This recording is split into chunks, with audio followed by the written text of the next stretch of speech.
Live from the Maverik Center in West Valley City, it's Utah Grizzlies hockey, as it's the opener of a three-game series between the Grizzlies and the Norfolk Admirals. Hi, everybody. I'm Tyson Whiting. Welcome to Utah Grizzlies hockey. It's the second all-time meeting between the Grizzlies and Admirals, and it has been a long, long time since these teams last met. In fact, it was October 16th of 2017 here at Maverik Center, where Norfolk defeated Utah 5-3. So the Grizzlies are looking for their first ever victory against the Admirals, and it's the opener of a three-game set. It's military night here at Maverik Center. The Grizzlies wearing specialty jerseys for the occasion. There are multiple items, including the specialty jerseys. They're on the Dash Auction app, and it is a sweet-looking jersey the Grizzlies are going to be wearing tonight. To know what those jerseys look like, go to the Grizzlies social media channels throughout the night, as it is a beautiful-looking jersey. Obviously, we got the game right here on Flow Sports and audio coverage here on YouTube. The Grizzlies, it's game 4 of 6 straight here at Maverik Center. Utah picked up 3 out of a possible 6 standings points against the Rapid City Rush. The series opener was last Friday, 8 days ago, when Rapid City won 3-2 in overtime as Logan Nelson was the hero for the Rush. Last Saturday, it was the Alex Bocaz show as he had 2 goals and 3 assists, including the game winner about 3 minutes into overtime. That evened up the series 1 game apiece, with both teams taking 3 out of 4 standings points. In the rubber match on Monday night, it was all Rapid City as they got a 5-1 victory. Utah's lone goal was scored in the third period by Tyler Penner. So it's going to be interesting to see who steps up for the Grizzlies tonight. They're going to be without Alex Bocaz, who's serving a 1-game suspension for shooting a puck into the seats when the puck was a dead puck. The Grizzlies also without Nathan Burke. Remember, late in the second period, he got hit pretty hard by Tyson Helgeson, so Burke is out of the lineup. Keone Teixeira also out of the Grizzlies lineup this evening. There's been a lot of key contributors for the Grizzlies, and if Utah is going to come away with the victory, they're going to have to get some contribution from Brett Stapley and Brandon Cutler. They have certainly been Utah's bread and butter over the last 2.5 months. Both Stapley and Cutler have 9 points over their last 6 games. So watch out for those two, and also watch out for Kyle Mayhew, who is tied for the league lead among all rookie defensemen with 41 points this season.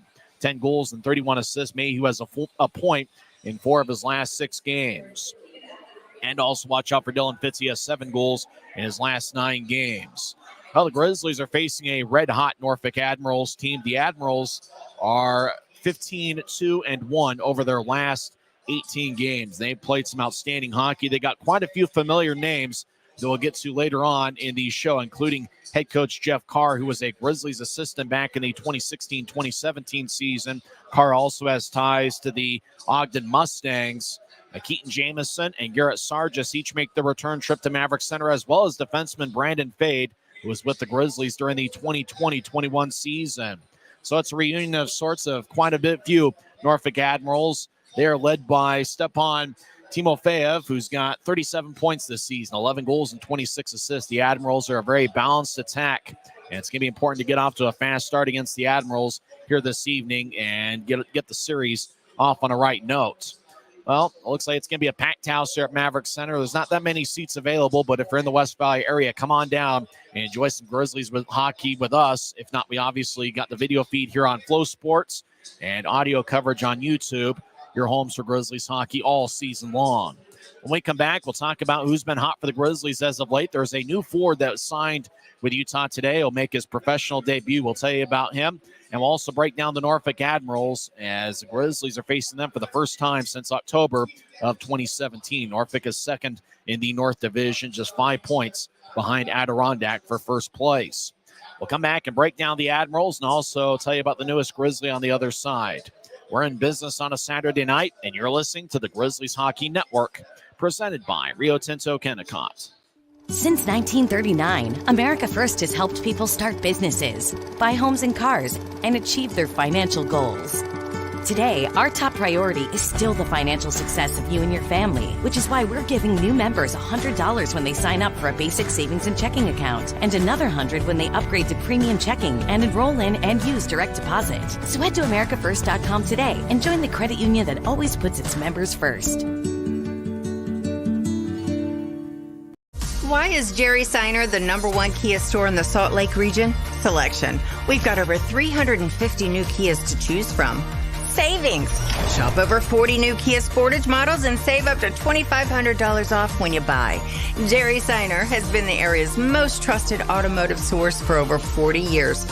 Little wonder then how we've made thousands of friends to last a lifetime. Jerry Seiner Kia, South Jordan.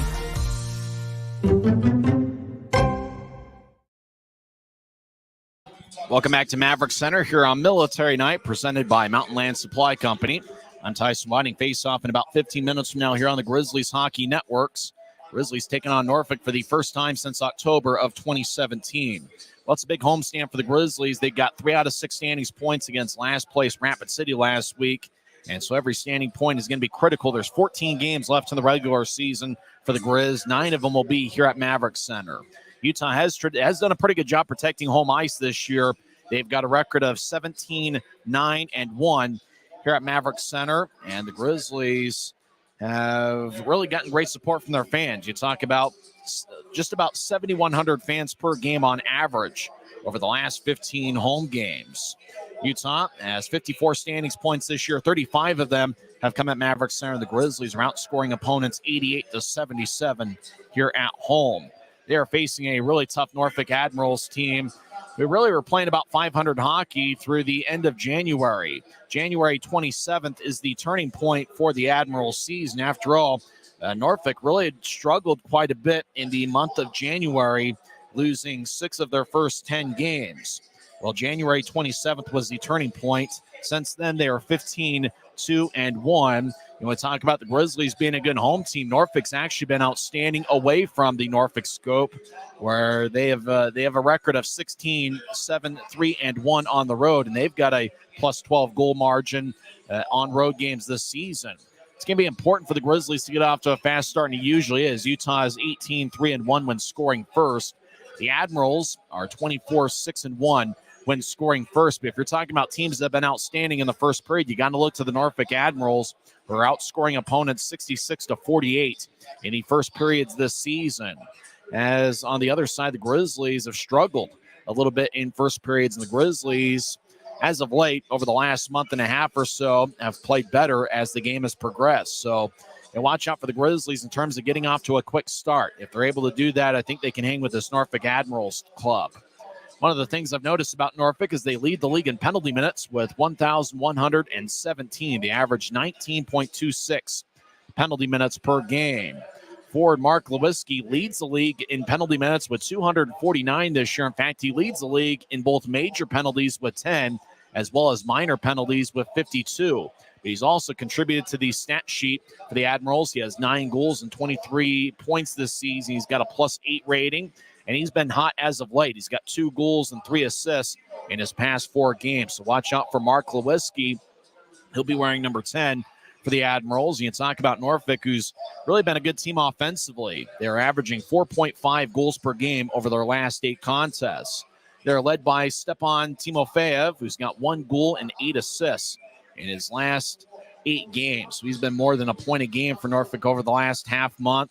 Former Grizzly Keaton Jameson's been outstanding. He's got 5 goals and 8 points over his last 8 games. And Jameson is a guy that plays a strong two-way game. He wins face-offs. In fact, he takes a ton of face-offs, and he's really been a key. He was really a key glue player, a great role player for the Grizzlies last season. It looks like he's really picked up where he left off with the Admirals. Remember, he was acquired by the Admirals in a trade for future considerations in the Aaron Tho deal, which was the middle of last season. So Norfolk's one of those teams. They take a lot of penalties, but they're a top 10 penalty kill unit in the league. In fact, they're also in the top 10 in the power play department. So they're a top 10 power play penalty kill unit. And obviously we might see some special teams take place here this weekend with Norfolk leading the league in penalty minutes. The Admirals do a good job controlling the shot count. They're in the middle of the pack in shots per game, but they are second in the league in shots allowed at 26.93.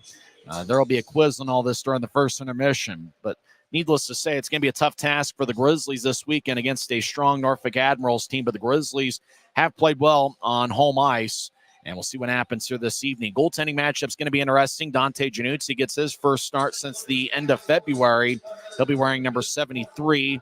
Oskari Salminen gets the start for the Admirals. He's a big guy at 6'5" and 205 pounds. He's currently on an NHL deal with the Winnipeg Jets. When we come back, we'll go over the starting lineups for both teams. We've got quite a few songs that are going to be played before the game as well, as it's Military Night presented by Mountainland Supply Company. And when we come back in 30 seconds, we'll give you the starting lineups for both teams. It's the Grizzlies and the Admirals coming up next on the Grizzlies Hockey Network. Smith's always gives you more ways to save on top of our lower than low prices. And when you download the Smith's app, you can enjoy over $500 in savings every week with digital coupons and earn fuel points to save up to $1 per gallon at the pump. With a Boost membership, you'll save even more with double fuel points and free delivery. Discover more ways to save big every day. Smith's, fresh for everyone.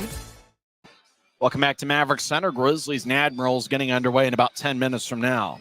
Let's get to the lineups for both teams. First for the visiting Norfolk Admirals, who are led by second-year head coach Jeff Carr. He was an assistant for the Grizzlies in the 2016-2017 season when Tim Brandon was head coach. Aksari Salminen is starting in net for the Admirals. He's wearing number 30, a native of Finland. He's got an NHL entry-level contract with the Winnipeg Jets. In 7 games this year, he's got a record of 6-1 with a 2.30 goals against average and .910 save percentage.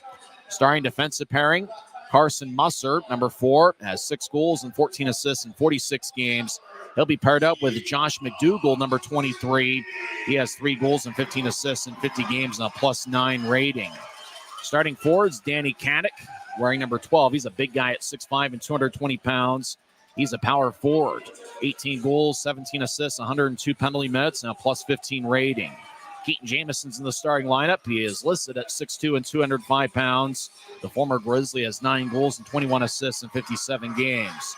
Brady Florent is making his 27th appearance. He'll be wearing number 94. He has 7 goals and 10 assists in 26 games. It's a very balanced scoring attack. The leading scorer for the Admirals is Stepan Timofeyev, who's got 37 points this year, 11 goals and 26 assists. Also watch out for former Grizzly Garrett Sargis, who has 7 goals in 15 games of the Admirals and a +8 rating.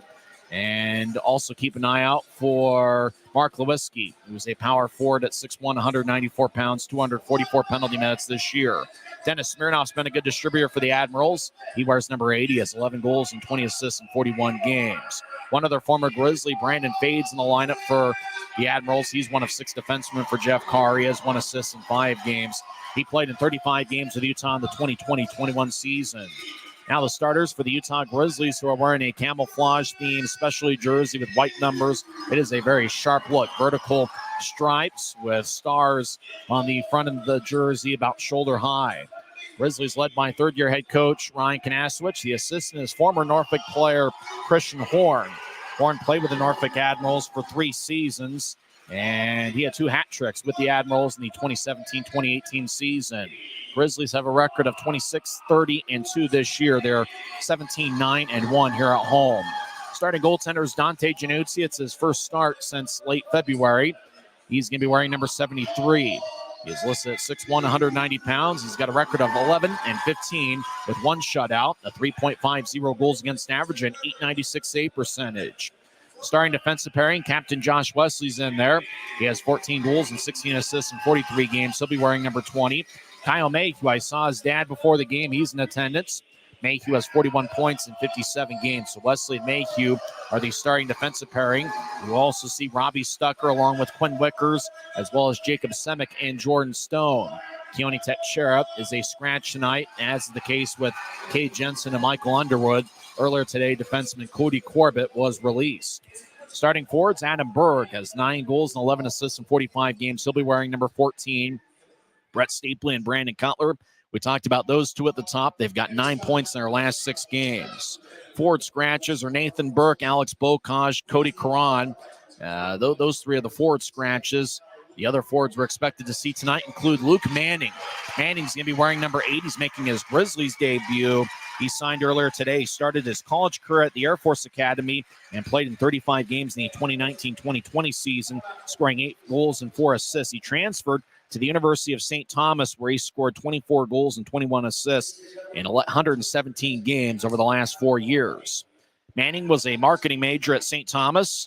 He was twice named to the CCHA All-Academic team. So Luke Manning wearing number 8 will be in the lineup for the Utah Grizzlies, making his professional debut. He'll be paired up with Mick Messner, and Messner will be in there wearing number 10. He's got 13 goals and 19 assists this year. And Cole Gallant. It's going to be Gallant, Manning, and Messner. That's going to be the second forward line for the Grizzlies. We'll also see the Ironman Tyler Penner making his 203rd consecutive appearance. Aaron Aragon, his father's in attendance. I talked with him before the game. He's got 9 goals in a Utah uniform. Dylan Fitz has 7 goals over his last 9 games. We'll also see Dean Yakura, the former Norfolk Admiral, who played with the club in 8 games last season, and Max Neal will be in there as well. So it's the Grizzlies and the Admirals meeting for the first time since October of 2017. We've got a gigantic flag that's going to be here on the Maverik Center ice, and this flag is huge. It's going to take quite a while for this thing to get unfurled here on the Maverik Center ice, as it's military night presented by Mountainland Supply Company. It looks like a good crowd is filing in here on a Saturday night. The Grizzlies are averaging just about 7,100 fans per game over the last 15 home contests. For Utah, it's going to be really huge to get off to a fast start. They're 18-3-1 when scoring first, but have struggled when playing from behind. So we'll see if the Grizzlies can get off to a good start. Dante Giannuzzi making his first start in a few weeks, as the flag is continuing to be carried on the ice. From what I hear, it's the largest flag in the state of Utah, and this thing is huge, as it's taken quite a while for it to get on the ice. We got quite a few songs that are going to be played here before the Saturday night affair, and when we come back, we will listen to some of the music, and then we'll have face-off here at Maverik Center here on Military Night. It's the Grizzlies and the Admirals coming up next on the Grizzlies Hockey Network.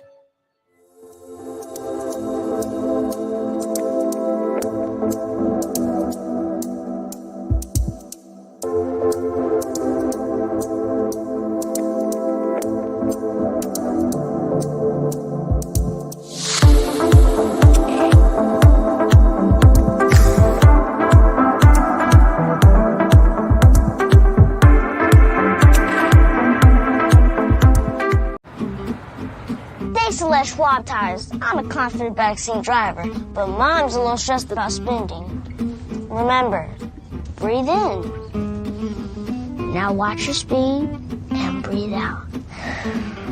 Good. Even though we're watching our wallets, Les Schwab is still watching out for our safety. So turn here. Help keep drivers and backseat drivers safe with Les Schwab tires. Welcome back to Maverik Center. It's the Grizzlies and the Admirals, as a huge flag is going to get unfurled by all the Grizzlies.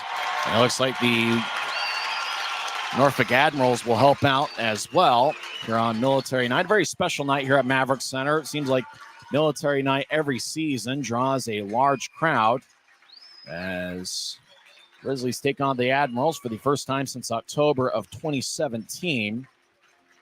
Quite a few people making their return trip to Maverik Center, including head coach Jeff Carr for the Admirals, who was an assistant for Utah for one season in the 2016-2017 campaign. Equipment manager Mason Wayland, who's a Tooele native. It's only 30 miles back from Tooele, though, even though it's 300 miles there. He's making his return trip. He was the head equipment manager for the Grizzlies over the last 2 years, and he's got that same role with the Norfolk Admirals. As looks like face-off is going to be a little bit later here, as the flag is now getting unfurled, and everybody on both teams is helping out with the proceedings. And this flag's probably going to take up just about the entire ice from one net to the other, as the flag goes from one end of the ice all the way down to the other. The flag is called the Major. The Major Brent Taylor Foundation flag literally takes up just about 80% of the ice. 150 feet wide is the flag. And what a beauty it is here at Maverik Center. I don't think I've seen a bigger flag than what they got on the Maverik Center ice right now. It is quite the sight to see, as everybody's got their phones out. They're taking pictures of the flag. You see some emotion from people as well. A few people tearing up here as the flag takes up a good 75% of the ice. There's going to be a few songs that are going to be played here. Don't necessarily have a great crowd, Michael. We'll see if we'll pick up the music here at Maverik Center on this Saturday night. May God bless America. It's going to be played here at Maverik Center.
That was Kaysville High School performing here at Maverik Center. Needless to say, we're a little bit late with face-off here, as it's time for the national anthem on a Saturday night at Maverik Center.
That was Snow Horse Elementary with the national anthem. Holy Comac will have hockey here. It's the Grizzlies and the Admirals, the opener of a 3-game series. It's Military Night presented by Mountainland Supply Company. This is the Grizzlies Hockey Network presented by Rio Tinto Kennecott. Why is Jerry Seiner the #1 Kia store in the Salt Lake region? Selection. We've got over 350 new Kias to choose from. Savings. Shop over 40 new Kia Sportage models and save up to $2,500 off when you buy. Jerry Seiner has been the area's most trusted automotive source for over 40 years. Little wonder then how we've made thousands of friends to last a lifetime. Jerry Seiner Kia, Salt Lake. At Black Bear Diner, you always get more. More choice, more amazing food, more value. From huge breakfasts to delicious lunches and hearty dinners, Black Bear Diner has more for you. So get more when you want it, the way you want it, and get it today. Good old-fashioned family food, Black Bear Diner. Black Bear Diner. It's a great night for hockey as 2 big standings points are on the line as the Utah Grizzlies take on the Norfolk Admirals in the opener of a 3-game series. It's Military Night, and the Grizzlies wearing specialty jerseys for the occasion. You can bid on the game-worn jerseys on the Dash Auction app. It's certainly a sharp look, as it's kind of a little bit of camouflage with black mixed in, white numbers on the back of the jersey. As 2 captains for the respective teams, Josh Wesley's out at center ice. Danny Caddick representing the Norfolk Admirals, as Admirals captain Matthew Waugh, the 37-year-old, is a scratch from the Norfolk lineup. Scratches for Utah include Cade Jensen, Michael Underwood, as well as Keone Teixeira. Forwards Nathan Burke, Alex Bocage, and Cody Caron. Luke Manning is making his professional debut for the Grizzlies. He'll be wearing number 8. He's 5'10 and 190 pounds. He'll be paired up tonight with Cole Gallant and Mick Messner. Starting forwards for the Grizzlies are Adam Berg, Brandon Cutler, and Brett Stapley. Stapley and Mayhew, the University of Denver connection. Mayhew is one of 2 starting defensemen for Utah, including Josh Wesley. It's Mayhew and Wesley. It's a starting defensive pairing. Dante Januzzi gets a start in net for the Grizzlies. Will Cranley had started each of the previous 6 games. Januzzi last started on February 24th, and he stopped 33 of 37 that evening. That was the second of a 3-game series against the Kansas City Mavericks. The crowd having a good time here as the huge flag called the Major is being walked out by hundreds of people here at Maverik Center. So we're about 10 minutes late here to get things underway, as it looks like an outstanding Saturday night crowd. Aksari Salmonen is getting the start from the Norfolk Admirals.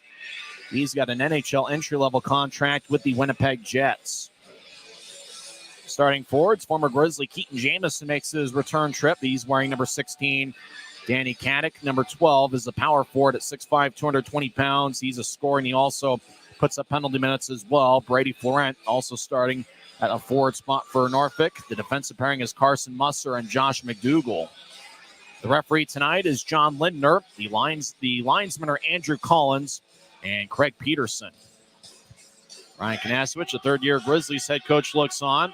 Big game for the Grizzlies in the standings. 14 games left in the regular season. 9 of them will be here at Maverik Center.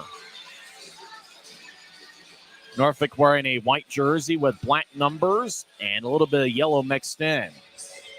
Admirals are 15-2-1 over their last 18 games. They've been about as hot as anybody in the league. So it's going to be a tough test for the Grizzlies. Obviously, tonight's game, as well as Sunday at 3 o'clock and Monday at 7 p.m. Grizzlies will be skating from right to left as we see it from high top section 114. Your mind's eye, see it on YouTube. Norfolk will be skating from left to right. Jamison will take the draw against Brett Stapley. Stapley wearing number 7. He's got 9 points in his last 6 games. Puck is dropped. Norfolk wins the draw. Josh McDougall wraps it around the boards. Januzzi lets it go to the far corner. As Grizzlies pitching out to neutralize. Stapley tried to move it across to Berg. Puck lifts it to center ice and glides towards the near boards. McDougall fires it ahead towards Brady Florent. But the Admirals are offside as Kyle Mayhew challenged the Admirals at the Utah blue line. So looks like the draw's going to come back Grizzlies territory, neutral ice near side as the Admirals make their first line change of the game. As looks like Stepan Timofeyev is out there along with Mark Lewinsky. Taking the face-off is Dennis Smirnoff, who was with the Grizzlies in training camp before the 2020-21 season, but never appeared in any games with Utah. Draw one by the Admirals as Derek Louis-Jean will throw it towards the Grizzlies bench. Now the puck enters the Grizzlies zone, but it's taken by Mayhew, far side. Mayhew surveys. Now he pivots and rolls it along to the near corner deep in the Grizzlies zone. Berg gets hit by Lewinsky as Smirnoff feeds it to Jean, left side. Lefty shot. Glove saved by Januzzi. First shot was taken by Derek Louis-Jean, number 2. He's got 9 goals and 16 assists in 51 games. Everybody make your pick for the Optum first goal of the game. Who's scoring first for Utah tonight? I'm not sure. I'm going to go with Cole Gallant. He's out there with Luke Manning making his pro debut. This is Manning's first shift as a pro. He's wearing number 8. Manning played at St. Thomas University, and he had 24 goals and 21 assists in 3 years there. He started his college career at the Air Force Academy. Manning takes the draw, but it's won by the Admirals as they skate towards the right point. Timofeyev, number 22, their leading scorer at 37 points this year, throws to the corner. Over to Lewinsky, who gets held up. Now back to Timofeyev, right side, righty shot. It's blocked away before it gets to Januzzi. Puck rolls to neutral ice. It's taken by Manning, who's got good speed. He'll lift it in from center ice, all the way behind Norfolk's net as Simoneyev throws to the right side. Grizzlies keep it in. Stucker over to Gallant. He lets it go towards the near boards. Wickers chases after it. Lewinsky in the area. Gallant gets tripped up. Norfolk is the leading penalty minute team in the league. Lewinsky gets the puck near side. He's got an AHL deal with Manitoba. Rink-wide pass ricochets off the far boards, and it's going to be icing on the Admirals as Lewinsky was looking for Louis-Jean at neutral ice. But the pass went incomplete. The draw is going to come back towards Oskari Salminen, who's 6'5" and 205 pounds, a native of Finland. In 7 games with Norfolk this year, he's got a 6-1 record with a .910 save percentage. Norfolk is second in the league in shots allowed per game, so they do a good job controlling the puck and controlling the action. Jeff Carr, a protege of Tim Branham, the former Grizzlies head coach, and so his style is pretty similar to what you saw for the Grizzlies in the Tim Branham era. Tyler Penner, the Grizzlies Iron Man, will take the draw, far side. Off the draw, Fitz shot is blocked away. Now Aragon slot lefty shot goes wide. Aragon's family's in attendance here tonight. Right side, Jordan Stone, shot is blocked in the far circle. Pass ahead to Lewinsky. He'll drop it for Timofeyev, who skates the right side, righty shot, saved by Januzzi. Looking for the rebounds, Lewinsky behind Utah's net. He battles with Aragon. The puck hippity hops onto Januzzi, who covers up in the near side of the crease and holds on. 18-17 left in the first. Both teams have one shot, and the draw is going to be in the Grizzlies zone. Outstanding crowd filing in here. 7,099 is the average attendance over the last 15 games. Garrett Sargis, former Grizzlies, in his first shift of the game. Sargis wearing number 27. He had 3 goals for the Grizzlies 2 years ago. He's out there with Brandon Osmondson and Sean Montgomery. Norfolk wins the draw.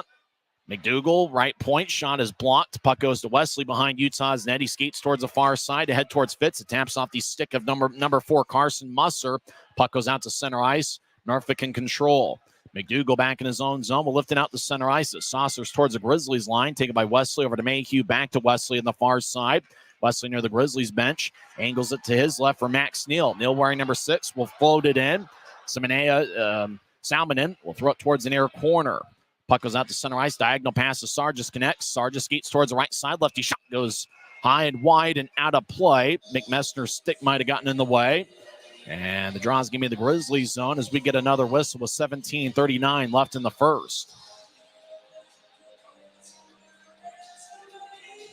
Still early on, so grab some chips and dip and a beverage of your choice and enjoy a little bit of Saturday with us. We know there's a lot of sports and entertainment options out there. We appreciate you choosing the Grizzlies tonight. Jamison will take the draw against Brett Stapley. Jamison was a key component to last season's playoff run. Draw won by Jamison and the Admirals. Cameron Nault, number 11, high slot, fires a shot and puts a dent in the end wall. As Wickers throws to the left side for Messner, who gets the center ice, and he'll fire it in. As Salminen couldn't cut it off. Far side Grizzlies throw it towards Neal. It's poked away out to center ice. Puck hippity hops onto Wickers, who fires it back in. As Salminen plays it behind his net as the Admirals spread the ice. As they throw it to the far side. Norfolk crosses center and they'll loft it in as the puck bounces off the end boards. Nault chases after it. Wickers sticks it towards the near corner. Stapley gets it. He skates in front of Januzzi's net. Now on to Wickers, who moves it across to Robbie Stucker. Stucker over in the far circle surveys. Now he diagonals it to the Wickers on the left side. Wickers up ahead. Pass connects to Cutler. Cutler on the near side gets pushed towards the boards by Jamison, the teammates last season. As Dennis Smirnoff angles it to the left for Lewiski. Lewiski tries to find Timoneev. He gets cut off behind the net. Timofeyev, native of Russia, skates towards his left. Backhands it towards the net. Sticked away by Wickers. Now Jean skates down the middle. Lefty shot. Sticked away by Januzzi. Cutler in the far corner. Gets pushed. Timofeyev gets it. Feeds over to the left side. Admirals walk in, down the middle. Now I'll take a lefty shot. They score. What an odd play as the Admirals. Andrew McLean just kind of walked unimpeded at half speed, getting past everybody, and then firing a backhand shot over Januzzi. As he split the defense, then McLean glided towards his right and had a wide open look. Andrew McLean gets his 7th of the year. He's been an Ironman of sorts for the Admirals, 6'2", 210 pounds, out of Waterford, Michigan. So McLean just kind of started in the left side, split a double team, and then just kind of glided towards his right and had a wide open look. So just like that, it's 1-0 Admirals, 16:21 left in the first. As Norfolk wins the draw, Brady Florent dumps it in, taken by Stucker. As he'll get it towards Mayhew. It's happening off the far boards. Gallant has the puck. Grizzlies still deep in their own zone. McLean got the goal with the assist going to Louis Jean and number 22, Timofeyev. Timofeyev gets his 27th assist of the year. Norfolk leads 1-0. Pass ahead. Goes past Florent. Getting its Jamison right side. Righty shot. Sticked away by Januzzi. Puck goes to the left point. Admirals keep it in. They get it to Jamison, who bobbles it. As the puck goes back to the point, Grizzlies will one-hand it to center ice. Penalty is going to be called on the Admirals as Gallant nudged it ahead and got interfered with. And so Norfolk, who leads the league in penalty minutes, will go to the box. And that's Carson Musser, M-U-S-S-E-R, 6'1", 195 pounds, out of Grand Rapids, Michigan. He'll go to the Rogers and Russell Legal Solutions holding cell. Admirals lead 1-0 as Andrew McLean scored .338 into the contest. McLean just cut off the pursuit of the speedy Cole Gallant, and the penalty was called. Time of penalty, 4:19 into the first. Cutler will take the draw. He's got Fitz to his left and Wesley to his right. The University of Denver connection, Mayhew and Stapley up top. Draw one by Utah. Wesley gets to Mayhew, left point. He'll glide towards his right and get to Stapley. Stapley right wing. Throws it across. The puck wobbles to the left side. Wesley keeps it in. He'll feed it to Fitz. Now back to Wesley. Across the Stapley right side. He'll skate into the far circle. He'll back it out to Mayhew. Over to Wesley. One-timer. He didn't get much on it. As the Admirals might have gotten a piece of it. McDougal, as Cutler gets it towards Wesley, goes past him. Mayhew reaches a stick out and keeps it in. Mayhew left point. Shot. Saved by Salmonen. Puck goes to the right side. Stapley has it at the point. Over to Mayhew. Fires lefty shot. That's blocked away.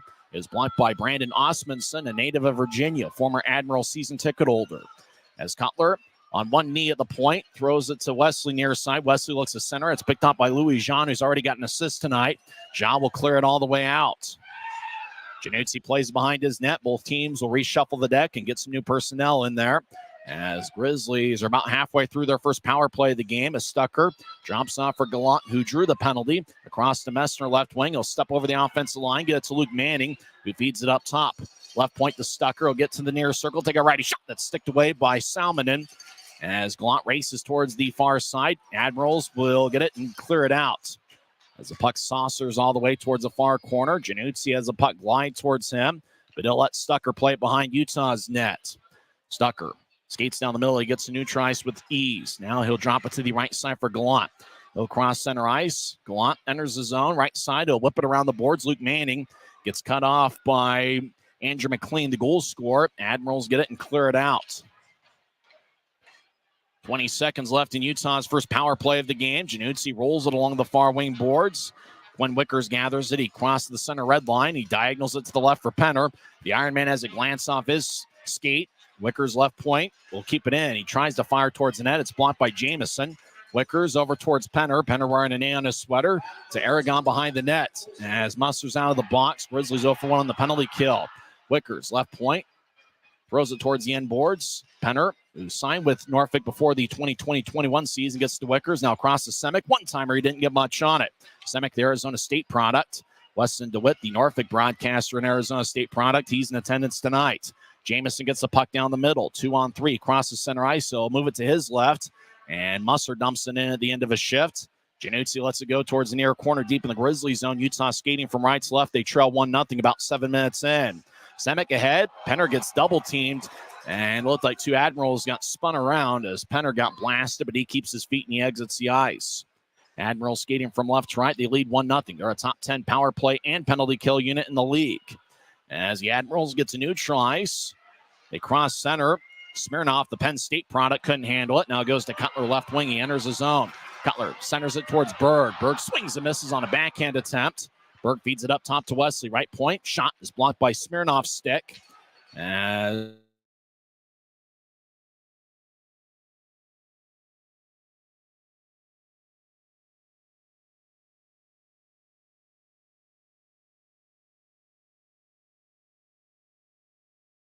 Towards Berg in the near circle.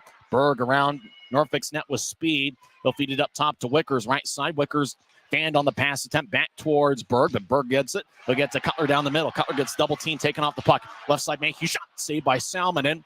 As Cameron Nault, near side, battles. He'll push it ahead to center ice. Sargis enters from the right side. He skates to the near circle. Nice spin move. He feathers it out in front, and he was looking for Odmanson. Odmanson was getting cut off. Penalty on the Grizzlies upcoming.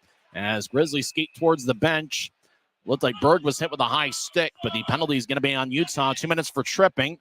11:50 left in the first period, and the Admirals will be on the power play when we come back in 1 minute. It was Andrew McLean scoring 3:38 in as Norfolk takes a 1-0 lead. We're back in 1 minute as Adam Berg gets 2 minutes for tripping. He shows the referee he was hit with a high stick, but it doesn't matter. Admirals power play coming up in 30 seconds. This is the Grizzlies Hockey Network, presented by Rio Tinto Kennecott. This isn't just copper. It's our job. It's food on our family's tables. Without it, we couldn't stay in touch. It's what keeps our homes warm. And our lights on. It's the power behind the team. And a greener, brighter future. This isn't just copper. It's a proud Utah and a strong America. Adam Berg gets 2 minutes for tripping. 11:50 is left in the first period. Norfolk leads 1-0. Admirals power play this year is 21.2%, a top 10 unit in the league. Grizzlies penalty kills actually 8th best at home. Overall, they're 74% this year. Berg's penalty came 8:10 into the first period. As the Admirals, Sean Montgomery will take the face-off for them, wearing number 21, a native of Anchorage, Alaska. He has 17 goals on the season. As draw one by Utah. As Grizzlies, Quinn Wickers throws it. It's kept in by Andrew McLean, the goal scorer. He'll feed it to Cameron Nault near side. Nault with a lefty shot. Kick saved by Januzzi in the butterfly position. Nault gets a rebound in the near corner. He gets pushed. Stucker will move it to the high slot. It's kept in. Norfolk walks in. Lefty shot is blocked away. That was Andrew McLean that took the shot. He's already got a goal tonight. McLean in the left point keeps it in. As he dances around, skates towards his right. He'll feather it towards the far circle to Montgomery. Now ahead towards Florent. Montgomery skates behind Utah's net. He gets the puck and skates towards the near side. He'll ricochet it off the near wall. As Cameron Nault skates towards the near circle, he feathers it out in front. It glanced off a Wickers skate back to Nault. He feeds it to Montgomery left side. He bobbles the puck and Gallant clears it out. Grizzlies make a line change. So do the Admirals. 1:08 and counting left in the Admirals' first power play of the series. First of a 3-game set. Norfolk skates down the middle, still in their own zone, skating from left to right. They'll drop it off. As Norfolk crosses center ice, Dennis Smirnoff, little guy with great speed, enters the zone. As he'll skate towards the left point. He'll get it up top, looking for McDougal. Passes wide of the mark and out to center ice. Timofeyev gets it. Step on Timofeyev, number 22, 28-year-old out of Russia. Will drop it off for Smirnoff. Smirnoff will skate across center ice. He played his college hockey at Penn State. He enters, getting around Penner as the Admirals in the attack zone. Rolled around to Jamison, who lets it go towards McDougal. It hits off the referee, John Lindner, and the Grizzlies get it and clear it out. Tough break for Norfolk as John Lindner was just in the way along the near boards. 25 seconds and counting left in the Admirals power play. You're on military night as Norfolk will get across center ice. Timofeyev left wing. Gets around Luke Manning. Manning poked it away. Puck goes over towards Josh McDougall. Manning took it away. Far side. Righty shot goes wide. Puck along the near wall. Admirals. Jamison pushes ahead as Norfolk enters the zone. Caddick, right point, throws it across. Grizzlies back at full strength. Jean, left point, lefty shot, saved by Januzzi. He holds on with 9:47 left in the first. So both teams are 0 for 1 in the power play so far. Dante Januzzi has settled in. He has stopped 4 of the first 5 he has seen. Andrew McLean scored the first goal of the game, 3:38 in, with Derek Louis-Jean and Stepan Timofeyev getting the assists. For Timofeyev, it's his 27th assist of the season. Draws on the far side. Draw one by the Admirals. Left side shot is blocked away. It was taken by Danny Caddick. And make that Keegan Iverson, the former Rapid City Rush Gator, former draft pick of the New York Rangers. Left point. A Musser skates towards the left side. Now he pivots back towards the point. Rolls it. Sargis lets it go towards the corner. Iverson's challenged by Stucker. Iverson gets it back up top. Now Musser dances around the left point, takes a lefty shot that gets redirected and goes wide. John gets hit in the back by Berg. Stapley throws it to the far side. Grizzlies in the specialty jerseys. Cutler will fling it ahead. Puck off the near boards. Berg pushes ahead, but the only guy there is Sargis. Problem, he plays for the Admirals. John down the middle as Sargis comes off the ice. Both teams will reshuffle the deck. John, long-range pass doesn't connect, looking for Iverson as icing is on the Admirals with 9:03 left in the first. An outstanding crowd here at Maverik Center. I'm guessing close to 7,500, if not more. Fans take up a Let's Go Grizzlies chant. Semick and Stone out there. Semick played a pretty good game on Monday as well as Stone. We'll see if this forward line of Penner, Fitz, and Aragon get going. Aragon missed Monday's game, but he's back. He's got 11 goals overall this season, 9 with the Grizzlies. Jamison will take the draw for Norfolk. He won 52% of the faceoffs for Utah last year and took the 6th most amount of faceoffs of any team, any player in the league. Jamison wins this faceoff. Fitz throws down Admiral Carson Musser. Grizzlies from new tries throw it back in as Salmonen plays behind his net. Big time hit delivered by Dylan Fitz. Admirals lead 1-0. Derek Louis-Jean, the 23-year-old out of Montreal, behind his net as he'll push it to the near side for Jamison. Jamo gets to center ice, getting around Fitz. Now he enters his own right side. Centers out in front. It bounced off a Stone. Florent tried to backhand it out in front. Florent keeps it and rolls it towards the near side. Admirals race to keep it in. Does Brandon Fade. Right side. Fade fires towards the net. It's blocked away by Semick's ankle. Out to center ice. Penner crosses the red and dumps it in. Fade played with the Grizzlies back in the 2020-21 season. As Norfolk crosses center ice, they step over the line. Florent, left side, loses his balance, but keeps his feet. As Danny Caddick, wearing number 12, gets the puck taken away from him by Luke Manning. Smirnov gets it, skates towards the left side. Smirnov stops on the point, being shadowed by Manning. Smirnov lays it out as Caddick skates towards the far circle. He centers it out in front. It's bounced off of Mayhew's skate, and the puck goes out to center ice. As Florent moves it ahead, as the Admirals dance around, Smirnov near his bench area. He's being chased by Cole Gallant. Smirnov throws to the far side as the Admirals will push it out to center ice. Timofeyev with great speed, enters the zone with ease. He'll stop before he gets to the far corner, pushes it up top. Admirals move it to the right point for McDougall. Over towards Timofeyev. He fires towards the net. It goes wide. McLean tries to center it out in front. It bounced off the stick of Luke Manning in his pro debut. He'll get to the near side for Wesley, who advances it to center ice, looking for Messner. Messner at center taps it in. Near side, he chases after it. But Norfolk comes up with it. Admirals near side as Whiskey bobbled it. Puck ends up with the point. Wickers fires towards the net. It glances off a stick and goes wide. McLean on the far side avoids a check of Max Neal. As McDougall back towards McLean, the lone goal scorer tonight. They'll move it ahead. 6:50 and counting left in the first. It's 1-0 Admirals. Norfolk gains center ice. They'll dump it in. Mark Lewinsky, who averages about 6 minutes worth of penalties, but he does have 2 goals over his last 5 games. He'll come off the ice. Berg near side gets challenged by McDougall. Admirals in the attack zone. They'll throw it towards the end wall. As Brandon Osmondson pushes towards the middle. It's picked off by Berg. Berg races to center ice. Grizzlies 3-on-4. He steps over the line.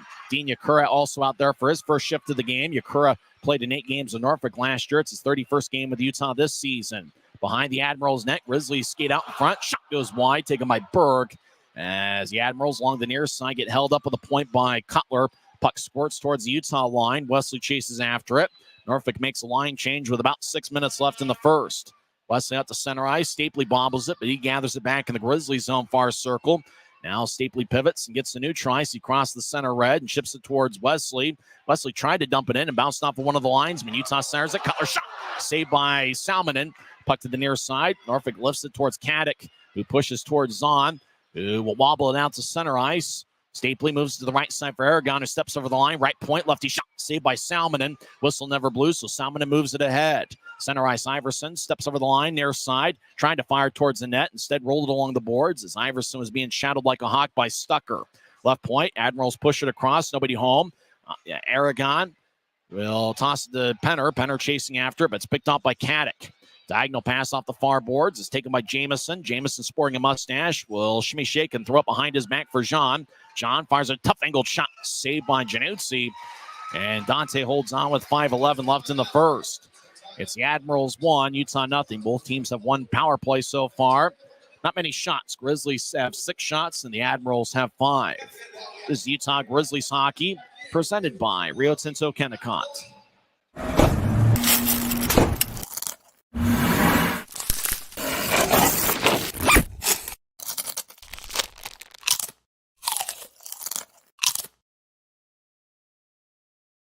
Since 1939, America First has helped people start businesses, buy homes and cars, and achieve their financial goals. Today, our top priority is still the financial success of you and your family, which is why we're giving new members $100 when they sign up for a basic savings and checking account, and another $100 when they upgrade to premium checking and enroll in and use direct deposit. So head to AmericaFirst.com today and join the credit union that always puts its members first. 5:11 left in the first period. Norfolk leads 1-0 as Andrew McLean scored 3:38 into the contest. Draws game in the Grizzlies zone. It's Dante Januzzi's first start since February 24th when he saved 31 of 37 against the Kansas City Mavericks.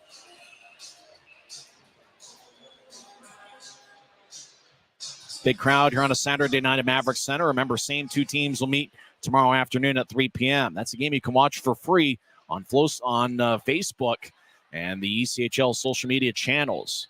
Admirals have it at center ice. Sargis nudges ahead to Florent. He couldn't reach it, but it's dumped deep into the Grizzlies zone as Januzzi ramps along the near wall. Florent gets cut off. Puck at the right point as the Admirals skate towards the near goal line. They center it out to Sargis, who couldn't reach it. Now left wing. Lefty shot is blocked by Fitz. The puck squirts out to center ice.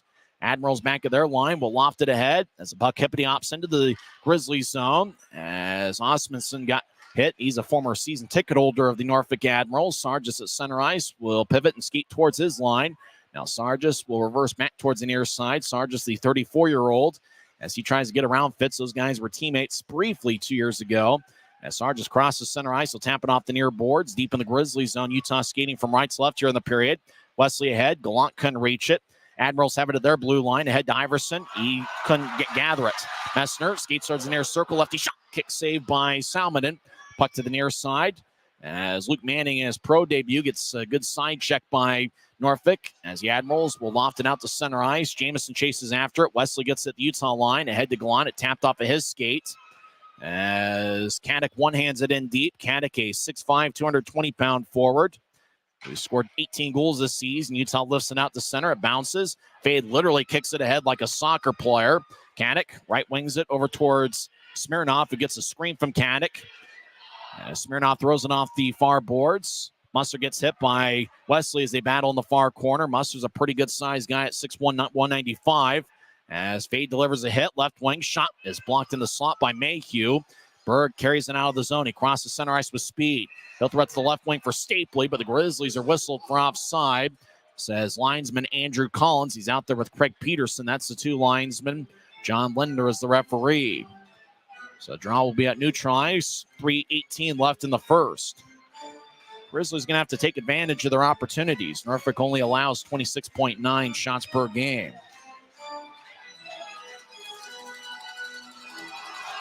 Smirnoff will take the draw for the Admirals. He's got 11 goals and 20 assists in 41 games. Stapley in the specialty jersey.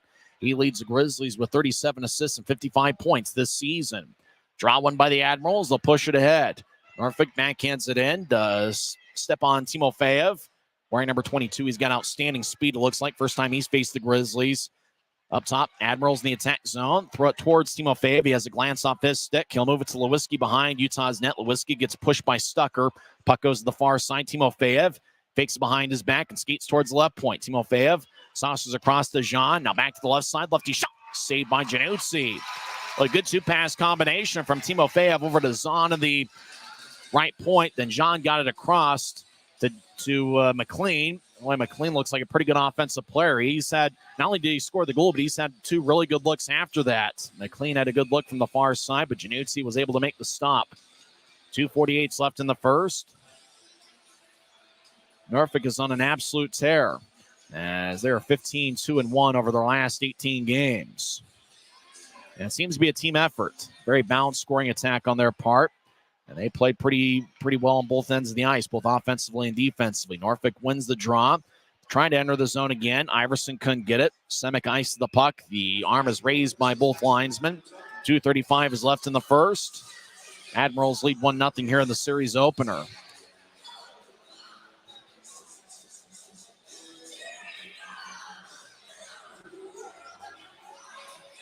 Drow's going to be in the near circle. Next time you come to a Grizzlies game, make sure to go to the Grizzlies team store. They've got all sorts of good stuff there. And hey, since the weather's getting a little bit warmer, it's a good time to get that polo shirt out and play some golf. Hey, they got some shirts there at the Grizzlies team store. Sean Montgomery will take the draw. Utah's Luke Manning takes it. Manning wins it. He was signed earlier today. Grizzlies will fly it out to center ice. Taken back by Max Neal. Neal enters the zone. He's out there with the Akura and Manning. As the Admirals get it back near side, Iverson pushes across. Norfolk neutralized far side, gets it ahead as it bounced off the camera. Nault skating after it. Sean Montgomery as the whistle blows. Montgomery is over there battling with Semick along the end boards. Grizzlies were in the middle of a line change. It looks like a delayed offside might have been called. Draw's going to be at neutral ice in Grizzlies territory. Utah will switch up skaters. Face off near Utah's bench. Penner will take the face-off. We had mentioned he had signed with the Admirals prior to the 2020-21 season. Now, the season got canceled. Norfolk didn't play. Grizzlies ended up playing that year. Penner was going to be an Admiral, but I guess all of 1 week before their season got canceled, before it even got underway. He ended up with the Birmingham Bulls later that season. As at Norfolk, skates in. Sorry, pass shot goes just wide. Caddick was on the doorstep. Now far side shot. Saved by Januzzi, and Dante will hold on. Well, just as I was talking about Penner and, the possibility of him being an Admiral, Norfolk was able to get a pass in, and it went towards the far side. Boy, Januzzi had to make two big stops to keep it a 1-0 Admirals lead. 1:54 left in the first. As Luke Manning talking things over, he'll take the face-off for the Grizz. Pucking it up to the far side. Looked like Caddick had it, and Januzzi stuck his leg out. Caddick lost his balance and just couldn't get it past Januzzi. As the puck glided along the goal line, but it never crossed into the Grizzlies net. Off the draw, shot to score, and it's now 2-0 game as Danny Caddick fired away after the Admirals won the draw cleanly. And just like that, it's now 2-0 Norfolk. Well, we saw a similar goal scored by Rapid City in the last series. Right here off the draw, Danny Caddick got it and fired away, and he picked up his 19th of the season. So with 1:52 left in the first, it's Norfolk 2 and the Grizzlies nothing. Well, we had mentioned that the Admirals have been a strong first period club, and that continues here this evening. In the first period, if you include the two goals tonight, they are outscoring opponents 68-48. That's the best period they've had on it this season. As Grizzlies win the draw game from right to left, up ahead to Messner. He's on the left side. He'll push it ahead. Soft pass is picked off by the Admirals. Messner was looking for Gallant. Norfolk moves it ahead. It bounced off of Messner. Now it bounces off of Messner again. As looked like Lewiski was trying to get the puck in the zone. Now Stucker has it far side across to Wickers. Wickers surveys. He danced around the near side. Now he'll start the attack. Wickers fakes to his right. Now moves it across to Stucker. Still in the Grizzly zone. Now he's on the far side. Stucker surveys again. holds onto the puck. Now moving out to center ice. Pass connects to Messner down the middle. High slot, lefty shot. And saved by Salmonen as he made the save about shoulder high. Norfolk skating from left to right. Right wing pass connects. Timofeyev moves it across. Lewinsky got a stick in the way as he pokes it towards the far corner. As there's 1 minute left in the period, Stapley with good speed across the center. He gets a poke towards Mayhew. Mayhew skates down the middle, trying to get it back to Stapley. Pass goes wide of the mark as the Admirals cross center ice 1-on-3. Smirnov steps over the line. He gets blasted by Wesley as Utah pushes to Mayhew left side. Mayhew flies it in. Puck ricochets towards Salmon, who cuts it off behind his net. Louis Jean's played a ton of minutes. He gets to McLean, who's got 1 of 2 goals for the Admirals. Up ahead towards the near side. The puck is poked out to center ice. Stapley shuffles towards his right. He gets it taken away by Cameron Nault. 1-on-3. Nault crosses center ice. Steps over the line left side. Fires the left point. Lefty shot that goes wide. Sean Montgomery gets it towards Jamison, who tried to center to bounce off of Mayhew. As the Admirals get pushed in the corner. Mayhew holds his ground. So is Stapley, the 2 University of Denver products. 6 seconds left in the period. Nault's got good size at 6'2", 200. He holds his ground well. Puck squirts out in front. At the buzzer, right point shot is blocked away. That shot was taken by Brandon Osmundson, who's got 7 goals in 34 games this season. Well, after 1 period, it's Norfolk 2 and the Grizzlies nothing. Andrew McLean scored 3:38 in. And then late in the first period, it was Danny Caddick right off a draw that was won by Keaton Jamison, 18:08 in. That's how they scored their second goal. So a face-off win by Jamison turned into the Admirals' goals. Caddick had an open look from the left wing. I'll come back and recap the first 2 periods, and we'll also go over some scores from around the world of sports. And we'll talk about the importance of this game and this series to the standings. Hey, Matt Coma's in attendance tonight. Good to see Matt here. Matt used to work at KUTV and did some work with the Grizzlies as well. There are a lot of great people here in attendance. I was able to see Aaron Aragon's father here, as well as Kyle Mayhew's father, and I even saw Jordan Stone's mother here at the game tonight. Norfolk leads Utah 2-0 here on Military Night, presented by Mountainland Supply Company.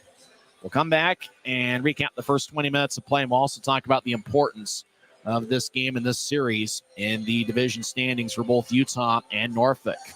After 1 period, it's Norfolk 2 and Utah nothing. Since 1939, America First has helped people start businesses, buy homes and cars, and achieve their financial goals. Today, our top priority is still the financial success of you and your family, which is why we're giving new members $100 when they sign up for a basic savings and checking account, and another $100 when they upgrade to premium checking and enroll in and use direct deposit. So head to AmericaFirst.com today and join the credit union that always puts its members first. Why is Jerry Seiner the #1 Kia store in the Salt Lake region? Selection. We've got over 350 new Kias to choose from. Savings. Shop over 40 new Kia Sportage models and save up to $2,500 off when you buy. Jerry Seiner has been the area's most trusted automotive source for over 40 years. Little wonder then how we've made thousands of friends to last a lifetime. Jerry Seiner Kia, South Jordan. Smith's always gives you more ways to save on top of our lower than low prices. And when you download the Smith's app, you can enjoy over $500 in savings every week with digital coupons and earn fuel points to save up to $1 per gallon at the pump. With a Boost membership, you'll save even more with double fuel points and free delivery. Discover more ways to save big every day. Smith's.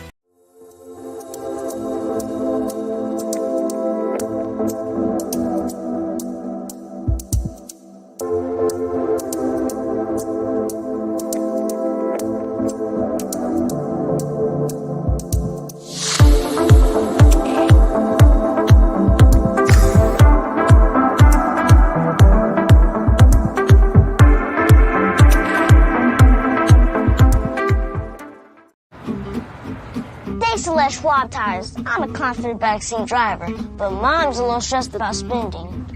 Remember, breathe in. Now watch your speed and breathe out. Good. Even though we're watching our wallets, Les Schwab is still watching out for our safety. So turn here. Help keep drivers and backseat drivers safe with Les Schwab tires. Why is Jerry Seiner the #1 Kia store in the Salt Lake region? Selection. We've got over 350 new Kias to choose from. Savings. Shop over 40 new Kia Sportage models and save up to $2,500 off when you buy. Jerry Seiner has been the area's most trusted automotive source for over 40 years. Little wonder then how we've made thousands of friends to last a lifetime. Jerry Seiner Kia, Salt Lake. At Black Bear Diner, you always get more. More choice, more amazing food, more value, from huge breakfasts to delicious lunches and hearty dinners. Black Bear Diner has more for you. So get more when you want it, the way you want it, and get it today. Good old-fashioned family food, Black Bear Diner. Black Bear Diner. From commercial to recreational truck accessories, Mountainland Truck Outfitters has got what you need. Flatbeds, spray and bed liners, lifts and leveling kits, wheels and tires. Mountainland Truck Outfitters proudly uses a brand you know and trust. And with our experienced, knowledgeable, and friendly staff, your visit here will be informative and enjoyable. Stop into our convenient location in Provo at 265 South 100 West or call 801-225-4637 to get a quote for your fleet or individual truck. Mountainland Truck Outfitters. First intermission here at Maverik Center, and the Norfolk Admirals have a 2-0 lead. You talk about a team that seems to play as a team. There's a reason the Admirals have a record of 11-1-1 over their last 13 games. Well, the two goals, the first goal, Andrew McLean scored 3:38 in. It's the 7th of the year.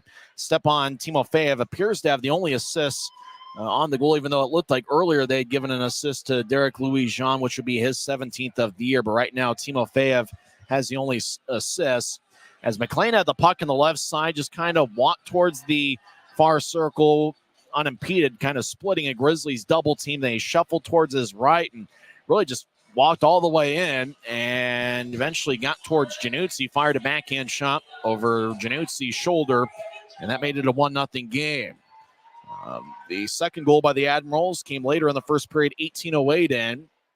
As right off the draw, Keaton Jamison, we saw it last year with the Grizzlies. According to the Norfolk game notes, I don't even know where Weston DeWitt, the Norfolk broadcaster, got the stat, because I have a tough time finding face-off stats in this league. But he said that Jamison had a 52% face-off rate and took the 6th most face-offs of anybody in the league last year, and that was when he was with the Grizzlies. Well, Jamison won the draw cleanly. It went towards Danny Caddick, and Caddick fired away and got it past Januzzi for his 19th goal of the season. Jamison, who's been hot over the last couple of weeks, picks up his 22nd assist. And just like that, it was 2-0, and that's where we stand after 20 minutes of play. There were 2 penalties in the first period. Norfolk's Carson Musser, M-U-S-S-E-R. There's no T in his last name. He got an interference minor, 4:19 in. Grizzlies got 2 shots on that power play, but couldn't find the back of the net. Adam Berg got a tripping minor, 8:10 into the first period. The Admirals had 1 shot on their power play. Not many shots taken in the first period, 9 for the Admirals. Looks like 2 shots by Caddick and McLean. Both guys had 1 goal on 2 shots, but the leader is Derek Louis-Jean, who had 3 shots in the first period. And then 1 shot each for Cameron Nault and Brady Florent. For the Grizzlies, in their 8 shots, Mick Messner leads the way with 2, and then 6 other Grizzlies have 1 shot, including Max Neal, Dylan Fitz, Aaron Aragon, Kyle Mayhew, Brandon Cutler, and Robbie Stucker. And for Cutler, it's not surprising to see him on the shot count. After all, he is tied for 2nd in the league with 220 shots on goal.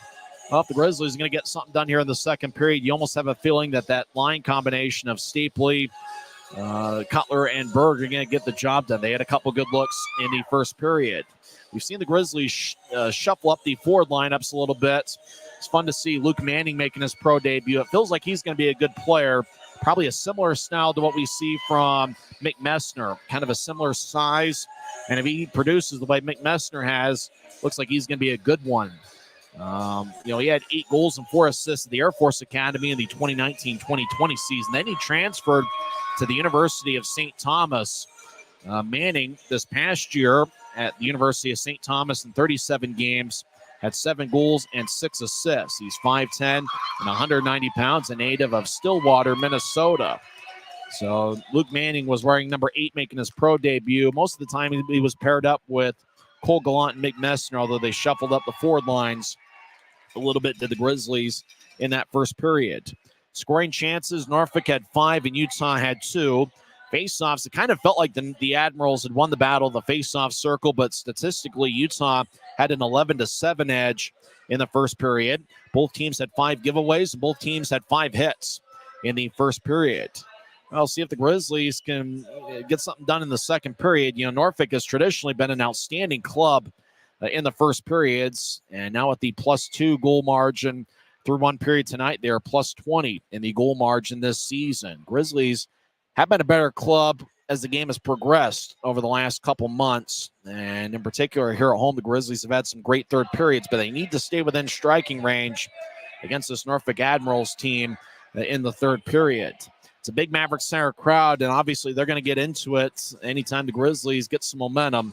We'll see if the Grizzlies can get that momentum here in the next 20 minutes of play, but it's going to be tough because, you know, you talk about that old saying, how, you know, the sum of the parts are greater than what I don't even remember what that saying was, but Norfolk plays as a team, and it looks like they play great team hockey. We talked about the balanced scoring attack they have, and they seem to be that club that's getting it from all 3 forward lines and even the extra forwards on occasion, and it seems like they've got a pretty good defensive unit led by Derek Louis-Jean and Andrew McLean, and McLean had a very impressive first period.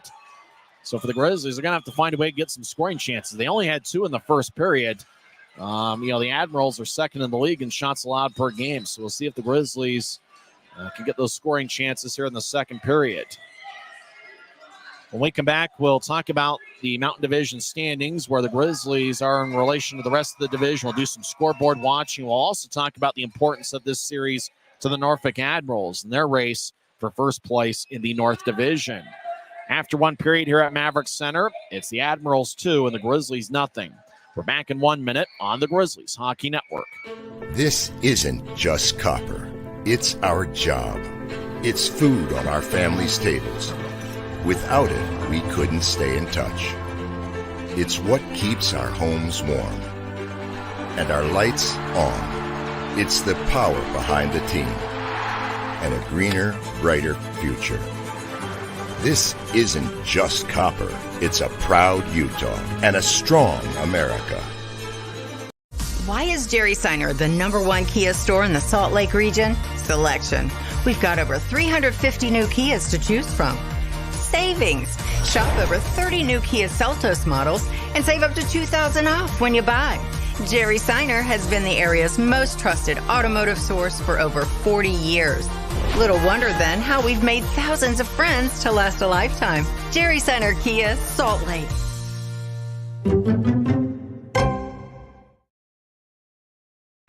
Welcome back to Utah Grizzlies hockey. I'm Tyson Whiting. First intermission here at Maverik Center.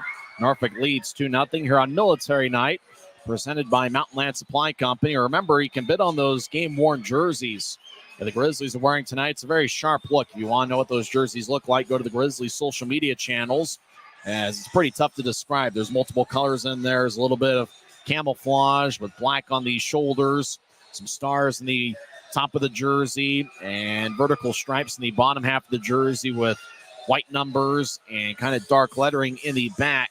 It's a very sharp look. You can bid on those game-worn jerseys in the Dash Auction app. And remember that when the Grizzlies scored their first goal tonight, you can go to the Dash Auction app and you can get that game puck. And that's when the Grizzlies scored the first goal tonight. And you can still make your pick for the Optum first goal of the game, as Dude's going to score first for Utah this evening.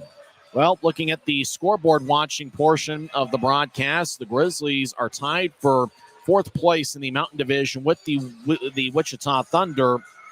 Now, Wichita's already played in 60 games this year, and they are off this weekend.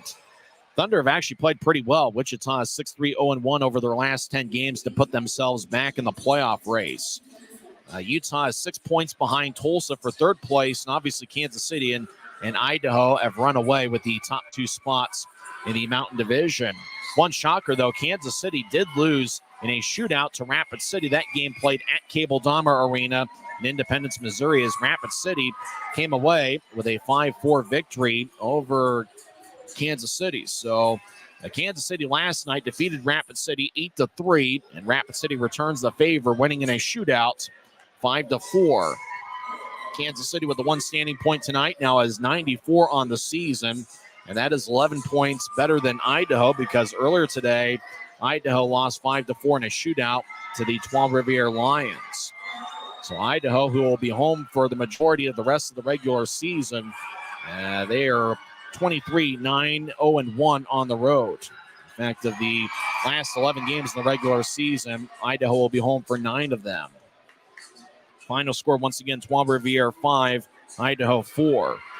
The Allen Americans, the club, the Grizzlies, are 1 point back, and now Allen picked up a 5-2 victory against Kalamazoo. So as we speak, Allen is in 4th place in the Mountain Division with 55 standings points. They picked up the 2 points with the 5-2 victory tonight, and they jumped past both Utah and Wichita for 4th place in the Mountain Division. In that game, Allen got a good performance from Ty Farmer, who picked up 2 goals. They also got goals from former Grizzly forward Colin Jacobs, as well as Gavin Gould and Liam Finley. Marco Costantini had a nice night in net, stopping 39 of 41 for the Allen Americans. Final score, Allen 5, Kalamazoo 2. And with that, Allen takes over 4th place in the Mountain Division standings. Other action in the league, looks like this is the only game ongoing in the league. All the other games have gone final. We mentioned Trois-Rivières defeated Idaho 5-4 in a shootout. Maine defeated Reading 4-2. Florida, the 2-time defending champs, get a 6-3 road victory against the South Carolina Stingrays. Indy defeated Tulsa 4-3, and that's big because Grizzlies are battling not only with the rest of the division, but Tulsa for 3rd place in the division. Tulsa lost in regulation 4-3 to the Indy Fuel. Wheeling defeats Iowa 2-1. Rapid City in a shootout gets a 5-4 win over Kansas City. Allen defeated Kalamazoo 5-2. Adirondack defeated Worcester 5-1, so they extend their lead in the North Division by another 2 games over the Admirals. Toledo defeats Greenville 3-0. Cincinnati over Fort Wayne 3-1. So as we mentioned, this is the only game ongoing in the league. So Adirondack, they obviously picked up the victory today. The final score there was 5-1 over Worcester.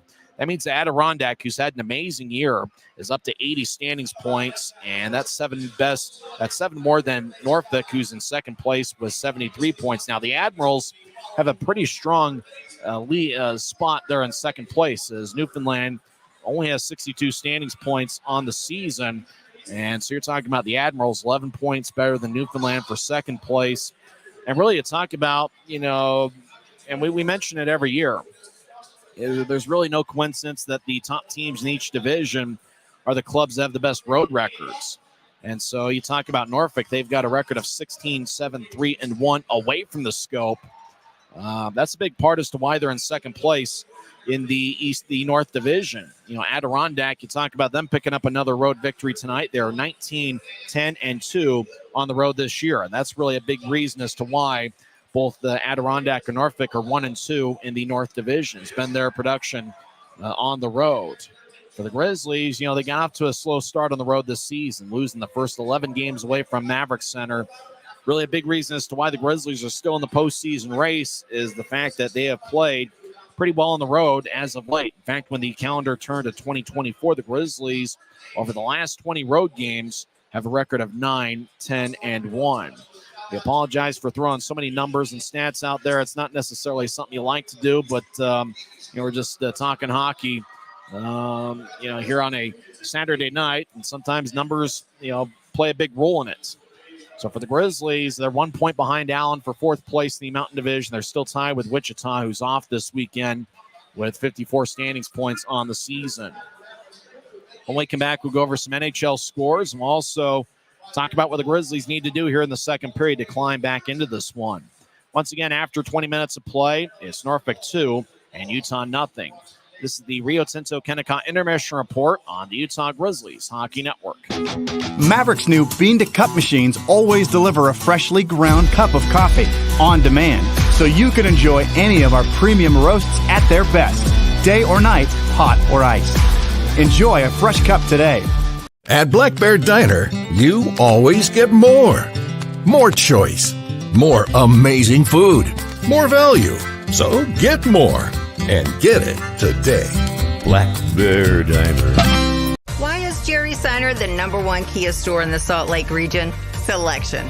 Shop over 50 new Kia Sorrentos with savings up to $4,500 off at Jerry Seiner Kia, South Jordan. Welcome back to Utah Grizzlies hockey here on this Saturday in mid-March. I know tomorrow I'm going to be looking at an NCAA tournament bracket just about the entire evening tomorrow after the Grizzlies face the Admirals tomorrow afternoon at 3 p.m. Don't forget, this is the opener of a 3-game series. Tomorrow will start at 3:10. That's going to be the face-off coverage. Will begin at 2:50 here on the Grizzlies Hockey Networks. And then Monday night, it's going to be the series and homestand finale between the Grizzlies and Admirals. And it's going to be a Smith's family night with 4 tickets for $40 and then $10 for each additional ticket after that. It's a busy night in the National Hockey League. Let's go over some of the scores. Detroit defeats Buffalo 4-1. In overtime, Ottawa defeats the New York Islanders 4-3. On a game played on national TV on ABC, the Rangers score a touchdown, kick the extra point. That's not something you normally see from New York teams, but the Rangers defeat the Penguins 7-4. Arizona gets a 4-1 victory over New Jersey. Tampa Bay defeats Florida 5-3. High-scoring affair over in Boston as the Bruins get a 6-5 victory over the Philadelphia Flyers. I think if I remember right, John Tortorella missed that game, serving a 2-game suspension. Calgary defeats Montreal 5-2. Columbus throttles San Jose 4-2. In a shootout, Carolina defeats Toronto 5-4. Just getting underway, the Grizzlies NHL affiliate, the Colorado Avalanche, are on the road taking on the Edmonton Oilers. That game just a minute in and no score. Also, 1 minute in, Vancouver just scored a goal as they lead Washington 1-0. 3 other games in action. Dallas leads Los Angeles 4-1. That game with 13 minutes left in the third period. St. Louis leads Minnesota 2-1. That game halfway through the third period. And Nashville and Seattle are scoreless. The Norfolk Admirals NHL affiliate is the Winnipeg Jets. And it looks like the Jets are off tonight, as Winnipeg was one of 2 games last night. Winnipeg got a 6-0 victory over Anaheim last night. The other game in the NHL last night, in a rare Friday where the Grizzlies didn't play, Los Angeles shut out Chicago 5-0. That looks like an outstanding crowd here at Maverik Center.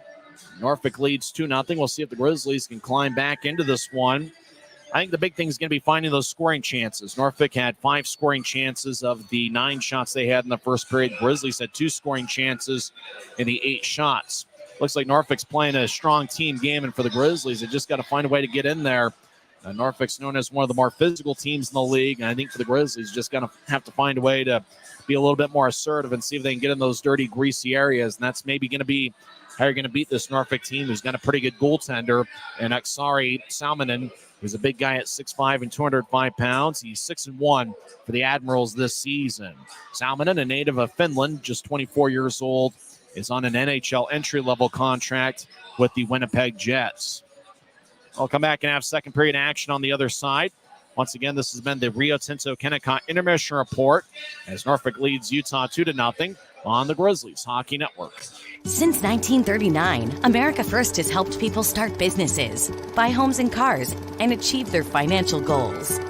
Today, our top priority is still the financial success of you and your family, which is why we're giving new members $100 when they sign up for a basic savings and checking account, and another $100 when they upgrade to premium checking and enroll in and use direct deposit. So head to AmericaFirst.com today and join the credit union that always puts its members first. Why is Jerry Seiner the #1 Kia store in the Salt Lake region? Selection. We've got over 350 new Kias to choose from. Savings. Shop over 40 new Kia Sportage models and save up to $2,500 off when you buy. Jerry Seiner has been the area's most trusted automotive source for over 40 years.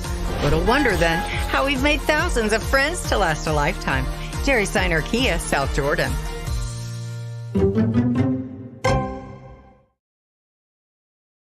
Welcome back to Utah Grizzlies hockey. I'm Tyson Whiting. It's game 59 of the regular season for Utah. Mick Messner, Brandon Cutler, and Tyler Penner are the three Ironmen on this year's club, as they're the only three that have appeared in all 59 games. And for Tyler Penner, it's consecutive game number 203 with Utah. He was almost a Norfolk Admiral. In fact, he had signed with the Admirals before the 2020-21 season. About a week after he signed, half the league decided not to play that season, and that included the Norfolk Admirals. That made Penner a free agent. He played in the SBHL with the Birmingham Bulls, and then obviously after a year with Birmingham, signed on to play with the Grizzlies, and he's been here ever since. For the Admirals, it's also game number 59. They've got a record of 34-19, 4-1. Let's see if there are any Ironman. There isn't anybody that's played in every game for the Admirals. Keaton Jamison is the closest of anybody. This is game 58 of 59 for Jamison this season. That kind of sounds familiar because he played in all but one game for the Grizzlies last season.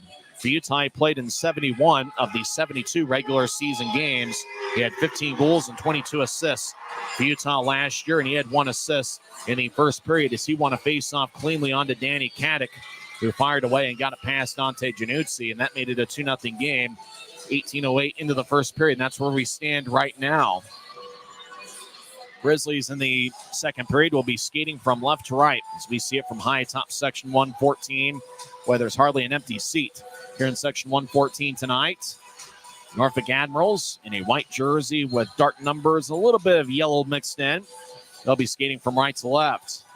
Keaton Jamison, who was a fan favorite last year for the Grizzlies, native of Brandon, Manitoba. He'll take the draw for Utah. It's going to be Stapley, Cutler, and Berg to start the second period for Utah, as well as Mayhew and Wesley. Stapley will take the draw against Jamison. Those guys were not teammates here in Utah as they play at separate times. Draw won by the Admirals, and we're underway here in the second period. As McDougal moves it ahead, puck at neutralized. Jamison back to Josh McDougal. Right wing, he steps over the line. Now the puck goes down the middle, high slot, righty shot is blocked away. Shot was taken by Jamison, sporting a mustache. Danny Caddick lays it for Musser, centers it. Grizzlies poke it away, does Josh Wesley, but it's kept in the right point by McDougal. As the Admirals far circle, centers out front to Caddick. He couldn't reach it, as Stapley was nearby. As Caddick skates towards the left point, he'll toss it off at Cutler. Puck goes to Florent. They'll feed it to the far side. Jamison fakes a shot, keeps it, skates towards the far corner. Jamison stops, drops it for Caddick. As Caddick battles, gets it towards Florent. Rolls it behind Utah's net. It's cut off by Wesley. Now Jamison centers it out in front. It's picked off by Wesley. Make that Stapley. As the Admirals throw it in deep, Jamison slides it out in front. Hacking away. Shot saved by Januzzi. Puck to the near goal line. Jean will throw it ahead. Puck lances off of Jamison's stick and flies to center ice. McLean gets at the Norfolk blue line. Left wing pass to Jean as he enters. Jean throws it towards the right point. It bounced off the shin of an Admiral and goes towards Luke Manning. Manning in his pro debut. I'm trying not to say Luke Martin tonight. Martin, the former Grizzly. Manning stops along the end boards deep in the Admiral zone. 2-on-2 battle as Messner pushes an Admiral. Puck squirts towards the far corner. Messner gets it. He gets pushed but keeps his feet. He slides it to his right for Stucker. Right wing shot goes just wide. Boy, he didn't miss by much. He went stick side on Salmonen. Grizzlies rolled along the boards. Right point, Stucker feeds to the near circle for Gallant, who gets spun around. Gallant loses the puck as it goes back to Stucker. Now Messner in the high slot gets the worst in the puck as Jean will float it out to center ice. Gallant gets it poked away as the Admirals center ice fire on to Januzzi, who bats it away with his pad about shoulder high as puck rolls along the boards. Fans take up a Let's Go Grizzlies chant. Lewinsky slides it to the right point. Now down the middle as Norfolk will bounce it towards the near side. We played Newfoundland in November. As the puck goes behind Utah's net, Stucker skates towards the far side, gets the Penner, who tosses ahead. Puck bounced off an Admiral, looked like it hit him in the face. It hit the face of number 14, Connor Fedoruk. But he stays on there, as it must have been a glancing blow as Norfolk fires it back in. Stucker along the near side will push it ahead as Penner gets out to center ice, and he'll nudge it to Fitz. Fitz over to Aragon down the middle. Take a lefty shot that goes wide. Salmonen will feed it to the far corner. Puck lifts out to center ice. Grizzlies get it to Jordan Stone near side. Stone crosses center, and he'll lift it in as it's gloved and dropped shoulder high by Salmonen. Puck goes towards the near side as Lewinsky, who plays a strong two-way game, crosses center ice. He's a big guy, 6'1", listed at 195. He's probably stronger and bigger than that. Puck rolls along the near side. cut off by Brandon Fade. Right point, righty shot goes wide. Januzzi got a stick in the way. As Timofeyev skates towards his right, he'll nudge it towards the right circle. The righty shot goes wide. That shot was taken by Timofeyev, number 22. Make that McDougal, number 23. Admirals, far corner, centering out towards Florent. Righty shot saved by Januzzi. Grizzlies get it and clear it out. Looks like it's going to be icing on Utah as the arm is raised by Craig Peterson, the linesman. Draw is going to come back towards Januzzi with 16:35 left in the second. It's the Admirals 2 and the Grizzlies nothing. Only one shot taken so far, officially in the first 3.5 minutes of the second period, and that was by the Admirals. Penner will take the drives out there with Fitz and Aragon. As Jamison will take the face-off for Norfolk. Kind of like last year, he's played in all but one game. Jamison wins the draw as Caddick throws to Jamison behind Utah's net. Jamison gets held up by Wesley. Jamison goes down, no penalty. As the Admirals skate towards the right side. Siren out in front. Jamison left side. Shot to score! There's a delayed penalty, and Keaton Jamison now has a multiple-point game as he fired it stick side past Januzzi. And just like that, it's the Admirals 3 and the Grizzlies nothing. Looked like the Admirals tried to center it to Florent. Florent had a glance off his skate onto a wide-open Jamison in the near circle. And if we're being quite frank, after kind of a lackluster performance on Monday, this is not a good start in the first 24 minutes for the Grizzlies here on Military Night. Two big standings points on the line, and the Admirals here on the Maverik Center ice are showing why they've won 15 of their last 18 games. Jamison with the goal, the assist to Caddick, and Carson Musser. Puck deep in the Admirals zone, near side. Stucker gets up top to Gallant. Right point, righty shot goes wide as the Admirals will drop it back for Louis Jean, who's behind Salmonen's net. They'll feed it to the near side as the Admirals get to center ice. Stucker will move it to his left. Grizzlies enter. Far side, Gallant skates towards the far corner. Backhand shot saved by Salmonen. Grizzlies' second attempt goes wide. Yakura had the second look looking for his first goal of the season. Yakura played in 8 games of the Admirals last year. Norfolk ices the puck, and the whistle blows with 15:39 left in the second. Ryan Kanaswich and Christian Horn pacing back and forth on the Grizzlies bench looking for answers. For a Norfolk fan, obviously the name Christian Horn's a bit familiar to his. He played 3 different seasons with the Admirals. He had 2 hat tricks for Norfolk in the 2017-2018 season. Draws giving the far circle. First of a 3-game set. Same teams tomorrow at 3 o'clock. And then Monday at 7:10 with the Smith family night. Stapley takes the draw, wins it cleanly. Berg dances around the far side, skates towards the point, feeds it up top to Mayhew, drags it around the boards. Wesley over there along with Garrett Sargis. Andrew McLean will fire it across. Skating towards the far side, Louis Jean. As he collides stick with a Grizzly. Jean gets hit in the bank by Stapley. Puck goes up top. Cutler rolls it along the boards. Wesley skates after it near side. Fires towards the net. And it's kicked away by McLean's skate. As the Admirals poking out to center ice. Mayhew brushes back to his right for Wesley. Wesley fires it in, but he fired it in from Grizzlies territory. So icing is on Utah with 15:08 left in the second. On the Jamison goal, 3:41 in. The assist went to Danny Caddick and Carson Musser. So the Admirals have goals from Andrew McLean, Danny Caddick, and Keaton Jamison.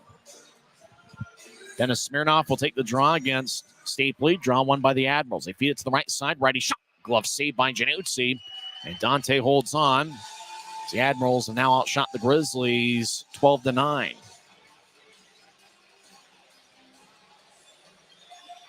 With one more victory, Ryan Kanaswich ties Don Hay for 4th most in Grizzlies history. Kanaswich at 103 wins as Grizzlies head coach. Don Hay, who also coached in the NHL with the Coyotes, if I remember right, is 4th with 104. Draw won by Utah. Grizzlies have been a good home team, but trail 3-0. Stucker ahead to center ice. Is bounced off the stick of Manning. Far side. Admiral step over the blue line as they feed it to the far corner. Manning stops on a dime. They'll throw it across. Looks like Manning's going to be a pretty good player. Looks like an outstanding skater. As Stucker near side, dances around, Manning in the area. As the puck goes back over to Norfolk. Cameron Nault will fire it off the end boards. Wicker skates to the far corner to get it. They'll push it ahead to Stucker, bouncing off an Admiral. Norfolk's Dennis Smirnoff, not very big, but he's been a great distributor. Throws to the corner. It's immediately picked off. He tied to Gallant. Pass goes tape to tape. Gallant enters his zone from the right side. He stops on a dime, skates back towards the point. Backhands it across to Penner. Penner tries to chip it out in front. Grizzlies hacking away. Salmonov trying to cover up. It stays in play. Norfolk gets it, and they'll move it out. Stone, high slot, fires it back in. Penner gets it to Fitz on the right side. Fitz with a shot, and it bounces off the Salmonen's helmet. Aragon over to Penner. Up top to Semick, across to Stone. Still right wing shot. Saved by Salmonen. The Stone still looking for his first pro goal, but he's had some good looks lately. Admirals push it ahead. Keegan Iverson crosses center ice. Right wing. He'll take a righty shot. Saved by Januzzi, and the puck flies. Stays in play along the near wall. Penner will carry it out to center ice and get it to Fitz. Fitz fires it in. It goes wide as the Admirals move it ahead. Pass goes wide of the mark, but no icing. As cherry picking on the play was Sean Montgomery, who's got 17 goals this season. Mayhew over to Fitz in the near side. Fitz will backhand it across. Puck is taken by Wesley. He lays it for Mayhew. Mayhew left side steps over the line, trying to get it back to Wesley, and it glances off an Admiral skate. Norfolk with speed. Steps over the line as they brush it towards the far corner. Brady Florent's got outstanding speed. He's in the near side. He gets hit in the corner by Wesley. As Florent throws it back to the far side. Chasing after, it's Adam Berg, and he gets there before Danny Caddick. Now Wesley behind Utah's net, skates towards the far side and chips it ahead. Bouncing puck. Goes back towards the far corner. Norfolk has it. Caddick looking for a centering pass out in front. It goes just wide of Florent, who was looking to make it a 4-0 game. Now left side, Admirals get it to the near side as McDougal feeds it across. Jamison fakes a shot, skates towards his right. Righty shot goes wide. It's McDougal. Left point's able to keep it on. Push it to Florent. Now across to Jamison. He'll take a righty shot. Saved by Januzzi. Puck hippity hops onto Mayhew, who gives a fan a souvenir from his own zone, and that's going to be delay of game.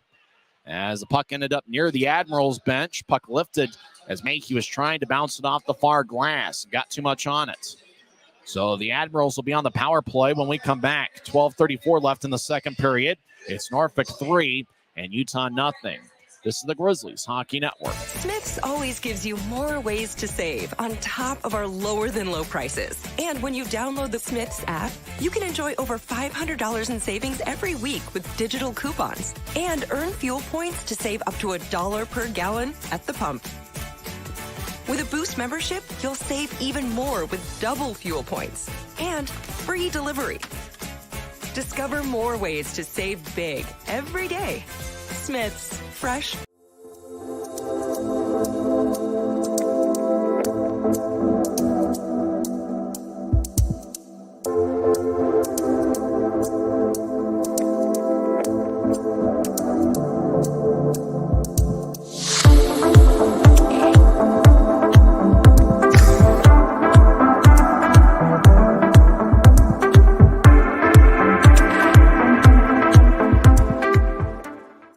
Kyle Mayhew gave a fan a souvenir from his own zone. He gets 2 minutes for delay of game, 7:26 into the second period.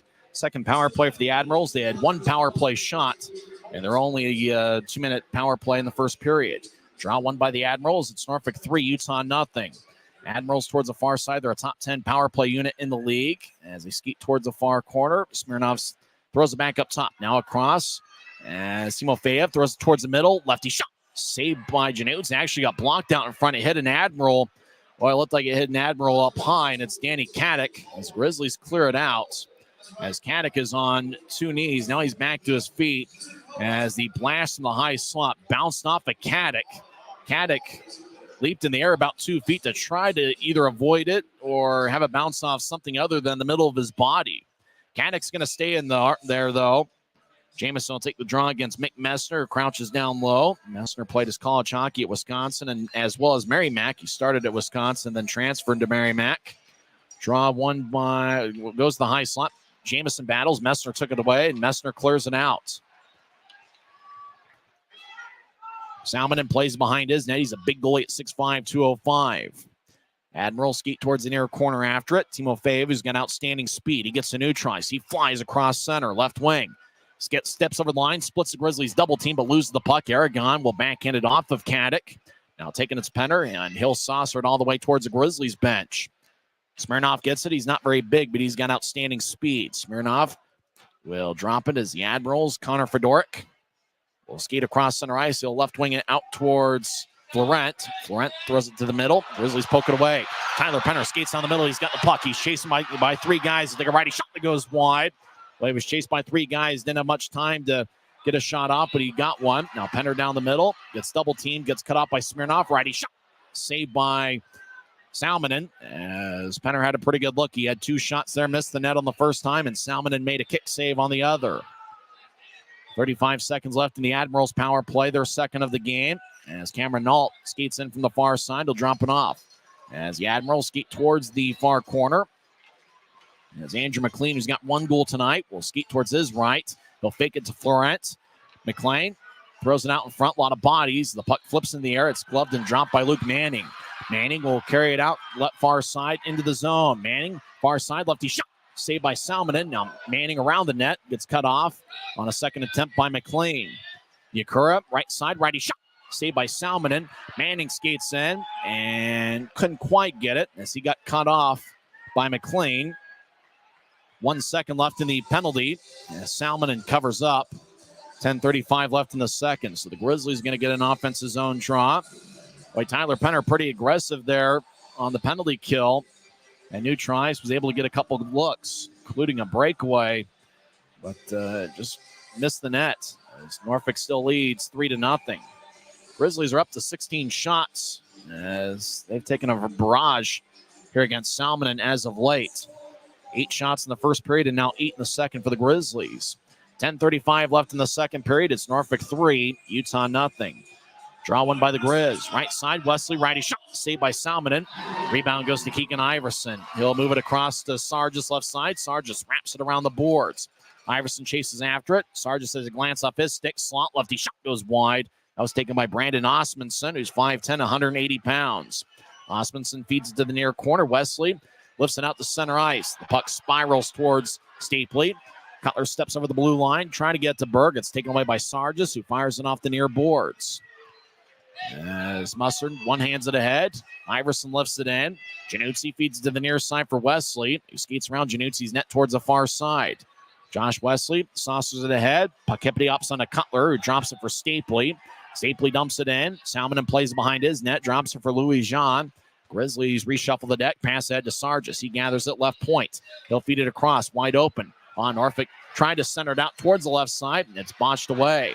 As Fitz crosses center ice with speed, he steps over the line with ease. Left point, backhand shot goes wide as he skated towards the circle pretty quickly. Now Jean crossing center ice, 1-on-2. He steps over the line, skates towards the left side. Jean moves it across. Now Norfolk bounces one towards the middle. It's poked away. Stucker saucers ahead, bouncing puck. McDougal keeps it in. Jamison left side, righty shot goes wide as he missed stick side on Januzzi. Grizzlies saucer it out to center ice. It goes past Fitz. Salmonen near side gets the puck and he'll outlet it back to New Trice. Timo Feyev crosses center ice left wing. He steps over the blue line, fires towards the net. Januzzi makes the save and he holds on just in front of the crease. 8:58 left in the second period. It's the Admirals 3 and the Grizzlies 0. So we're past the halfway point here in the scheduled 60-minute affair. It's game 59 of the regular season for both clubs. If you joined us late, Andrew McLean gave the Admirals a 1-0 lead, 3:38 in. Danny Caddick extended Norfolk's lead, 18:08 in. And then the former Grizzly, Keaton Jamison, scored 3:41 into the second period, with Caddick and Musser getting the assists. Grizzlies have a 17-13 shot edge here on the evening affair. Off the draw, one fade, left point shot is blocked away as there's a lot of traffic out in front of Januzzi. Action deep in the Grizzlies zone. As Smirnoff dances around, now he feeds it up top. Far point, they throw it back to the near corner. Luke Manning gets pushed by Smirnoff. Both guys wear number 8. Manning nudges ahead to Messner, who throws it all the way deep in the Admiral zone. No icing. Gallant chasing after it with great speed. He gets there before Fade, but Fade holds up Gallant, and the puck ends up back with the Admirals. Smirnoff gets held up by Manning. It looks like he plays a strong two-way game. Messner trying to hack it away. Gallant in the area in the near circle. Messner wins the battle and gets to Mayhew down the middle. Take a lefty shot. Saved by Salmonen. Boy, he holds on. That was a blast by Mayhew. Somehow Salmonen was able to gather it and hold on with 8:15 left in the second. DeMahie was able to get that shot because Mick Messner won a battle out there along the near side. And if the Grizzlies are going to make a comeback attempt here tonight, those are going to be the type of plays that are going to get Utah jump-started. Fans take up a Let's Go Grizzlies chant. Max Neal will take the draw. He's out there with Dean Yakura and Aaron Aragon. Up top is Semick and Stone. Keaton Jamison will take the draw for Norfolk. He played with Fort Wayne before joining the Grizzlies. Face-off won by Utah. Kyle Mayhew, left point, fires towards the net and puts a dent in the end boards as he missed wide. Jean ahead. Yakura trying to hold the lines. First time Yakura's played in a while. Caddick pushes out to center ice. Neal enters from the near side. He gets blasted by Jean. Jamison near side of the corner. Gets pushed by Yakura. Jamison will skate along the near boards. Now fake it to his right. Now bouncing off of Neal onto Caddick, who pushes ahead. Grizzlies get it with Semick near circle of the Grizzlies zone as both teams spread the ice. Semick long-range pass towards the far side. Bounces off of Aragon, who gathers it at the Norfolk line. He'll throw it in deep. Grizzlies reshuffle the deck personnel-wise. 7:32 and counting left in the second. Admirals still lead 3-0, even though the Grizzlies do have a shot advantage here in the second period. Across to Jean, long-range pass. Boy, great play. Very smart play by Timofeyev. An Admiral was coming off, and Timofeyev was entering. The pass ended up towards him. He didn't play it, risking too many men on the ice call. So we let it go, and even though icing is on the Admirals, he probably saved the penalty there. Very smart play by Stepan Timofeyev. So draw is going to be in the Admiral zone near side. Second time these teams have ever met. The first time was October 17th of 2017. Actually, it was October 16th of 2017. A game Norfolk won 5-3. As the Admirals win the draw, as Berg gets it in the far corner. Berg gets pushed along the boards. As puck goes to the near side, Grizzlies feed it up top to Stucker. Right point, righty shot. Is blocked about 10 feet in front of Salmonen. Now left point, Grizzlies fire it in deep. Berg battles with Stapley and a couple Admirals. Stapley comes up with it far side. He skates towards the left point. Now fires a righty shot. That's blocked away. Puck hippity hops onto Cutler far side. Cutler dances around near the corner. He gets held up. Stapley takes the puck. He skates towards the left point, feeds it across to Stucker. Stucker gathers it out in front, takes a shot. Saved by Salmonen. And taking it to Lewiski. Carries it out to center ice. Lewiski fires it towards Januzzi. Dante will flub it ahead. Grizzlies get to Stapley near side. He steps over the line as Cutler held his ground at the blue line. Stapley fires it off the far wall and gets it back, throws to the corner. Berg was occupied and couldn't get it. Norfolk hustles after it in the near side as Musser ahead as the Admirals cross center ice. McDougal throws it in. Januzzi stays in his net. Wesley chasing after it. He gathers the puck and skates towards the far corner. A backhanded ahead. Sargis keeps it in right side. Sargis, a former Grizzly, also played for Jeff Carr in Knoxville. Wesley will flub it ahead as the puck will skip deep into the Admirals zone, and it's going to be icing on the Grizzlies with 6 minutes and 3 seconds left in the second. Yeah, the first time these teams met was on October 16th of 2017. Literally, the only thing I remember that game is me and Adrian Denny were exchanging a joke because the Norfolk coach at the time was Robbie Fatorik, the former NHL head coach. I remember Fatorik threw the bench on the ice when he was the head coach of the Devils. So the only thing I remember is we had a joke about, before the game, checking to make sure the bench was bolted in place so Fatorik couldn't throw it on the ice. I don't know, that was a long time ago. I was a little bit more of a loose cannon back then, but that's about the only thing I remember from that game. As Smirnoff kicked out of the face-off circle, Mark Lewiski, who's done just about everything for the Admirals this year, will take the draw. Draw won by Norfolk, but it skips out of the zone. Musser will skate back towards his blue line. Grizzlies skating from left to right here in the period. Pass head glides off the stick onto Januzzi, who keeps the puck in play as Wesley will push it to the far side. Aragon near the boards will skip it out to center ice. As Musser gets the puck, he'll fling a blue line to blue line pass out to Smirnoff, who backhands it in as the puck hippity hops towards the Grizzlies end boards. Mayhew pushes ahead to Penner. We try to get it towards Fitz, who's on one knee, make the Aragon. Puck goes back to the Admirals. Norfolk likes to play a puck possession game. It's very much the similar style as to what Tim Branham's clubs played with the Grizzlies. As pass ahead to Timofeyev, he dumps it in. Admirals reshuffle the deck personnel-wise. Puck goes back to the Admirals blue line.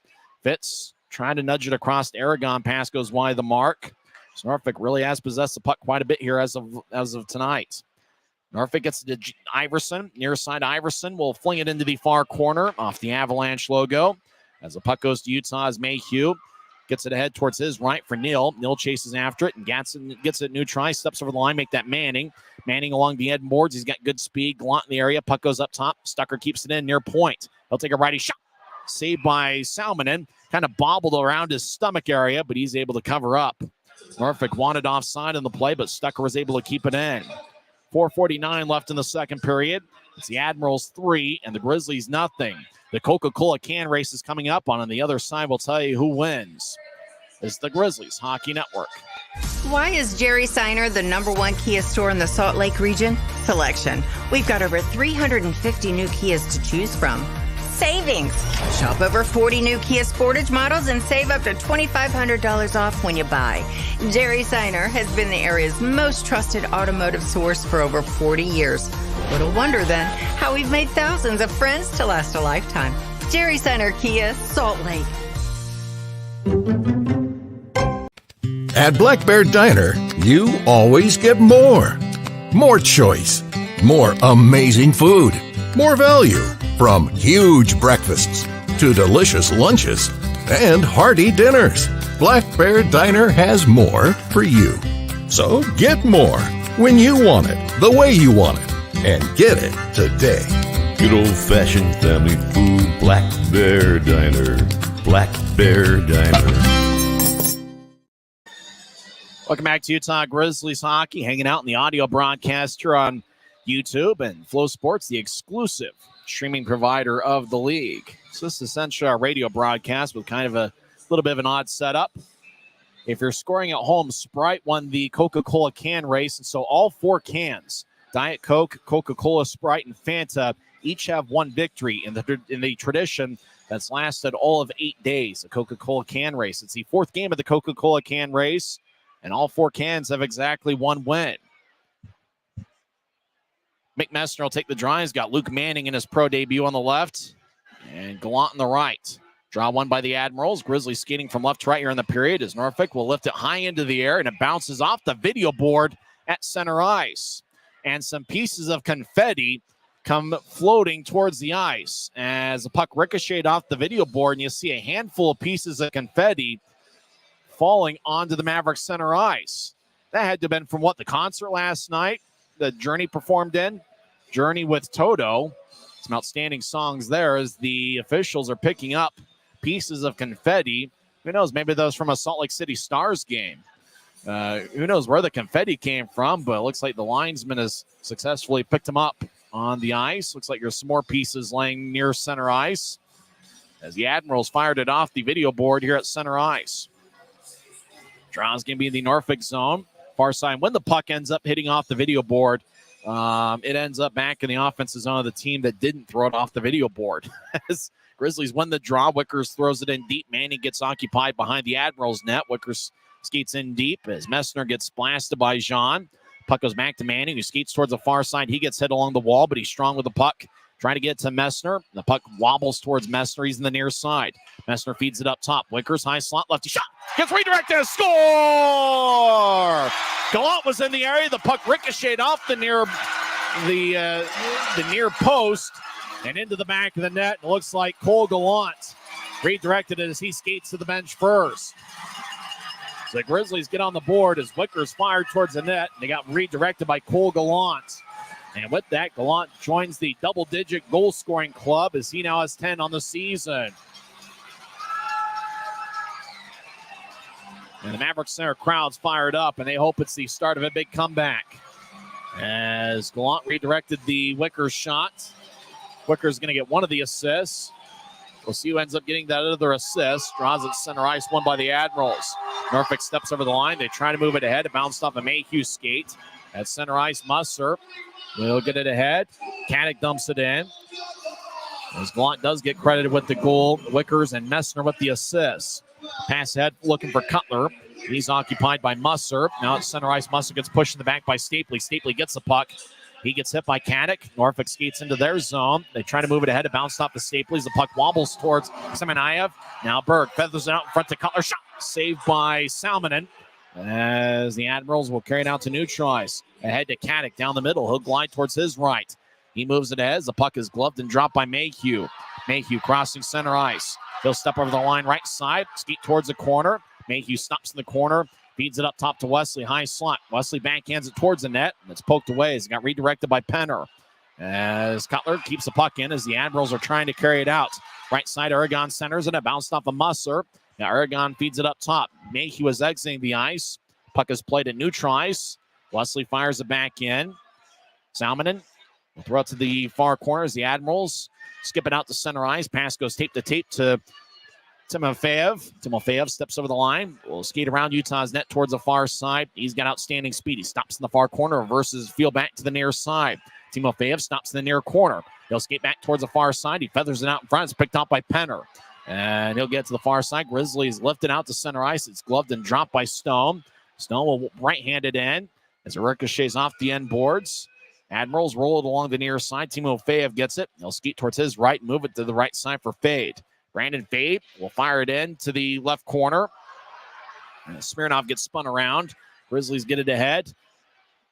Messner gets air under it as a Grizzly player gets dragged to the ice. Whistle blows as Brandon Fade and Luke Manning are in a battle looking for a puck that was lifted in the air. Fade dragged down Manning, and that's going to be a penalty for Brandon Fade, who goes to the Rogers and Russell Legal Solutions holding cell. 2 minutes and 22 seconds left in the second period. It's 3-1 Norfolk. Grizzlies have all sorts of momentum. The crowd is in it over the last couple minutes. After all, after Gallant scored 15-40 in over the last 2 minutes, Grizzlies have built that momentum. So we'll see if Utah, who's on their second power play tonight, if they can find a way to cut into the Admirals' lead a little bit more. It's Norfolk 3 and Utah 1. Brandon Fade gets 2 minutes for holding, 17:38 into the second period. Admirals win the draw. They clear it out.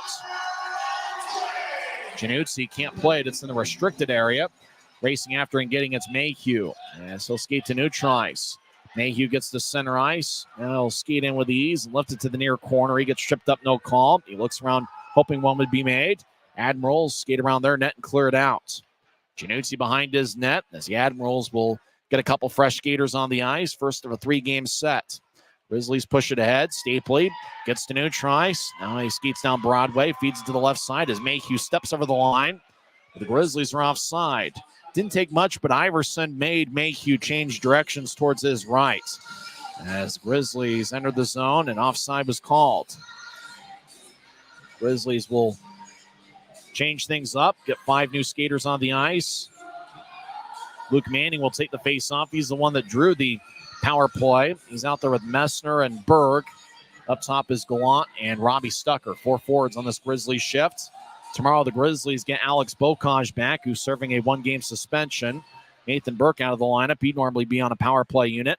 As the Admirals win the draw, and they saucer it airborne as the long-distance flight goes deep into the Grizzlies zone. It's taken by Stucker, skates around Januzzi's net. Stucker gets to neutral ice easily. Now he gets to center ice. He'll push it back to Messner. Messner crossed the red line. Now he crosses the blue far side. Stops along the boards, chips to the far corner. Gallant gets it. He's already got a goal tonight. He feeds the Berg. Right point, over to Stucker, back to Gallant, who dances around. Now he skates towards the near corner. He'll feed it up top to Stucker. Stucker, high slot, righty shot. Saved by Salmonen. Puck out in front, left side, lefty shot. Save. Everybody hacking in the crease. There's 9 bodies in the crease. And looks like somehow Salmonen was able to cover up. Boy, the shot was taken from the left side on the second look after Stucker took the first shot. Literally 9 people were laying in the crease by the end of it. Referee was right behind the net, making sure the puck didn't cross the goal line. And somehow it stays a 3-1 game as Salmonen bobbled the initial attempt. Puck ended up going to the far circle. Shot Salmonen was on his keister. And everybody, McLean holding the goal line. Iverson in the area contributing. There's literally 9 bodies in the blue paint in front of the net the Grizzlies are trying to score in here in the second period. 42 seconds left in Utah's power play. 1:04 left in the second period. It's Norfolk 3, Utah 1. Draw one by the Grizzlies. Messner down the middle, lefty shot. On a snatch by Salmon and about shoulder high. Boy, really good look by Messner. He's got 13 goals this season, but Salmonen is able to make a glove save. He holds on with 1:02 left in the second.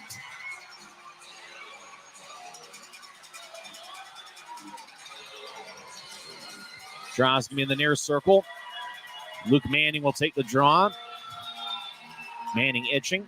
Takes face on, but it's won by the Admirals. Norfolk's game from right to left as they'll chip it ahead. Puck wobbles towards Januzzi, who keeps play alive. Jamison skates after him. Januzzi nudges towards the near side. Stucker gets back checked by Jamison.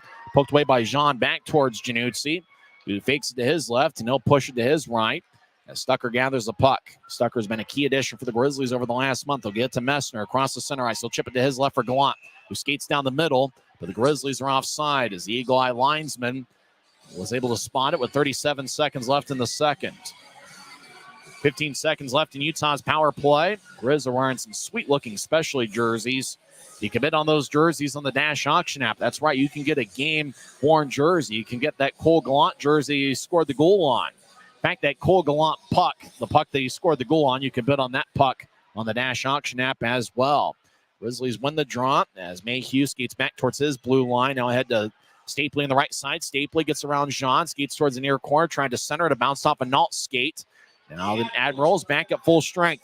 They get it ahead to Fade, but the pass goes down the middle. And now it goes to Fade on the left side. Looks to center it. Now bouncing puck, shot saved by Januzzi. Rebound shot by Fade goes wide. As Wesley ahead to Mayhew, less than 10 seconds left in the period. It's poked away by Lewiski. Fade skates along the left side. Slap shot goes over Januzzi's head and off the glass behind him. And that will do it for 2 periods here at Maverik Center. Admirals had a 2-0 lead after 1 period.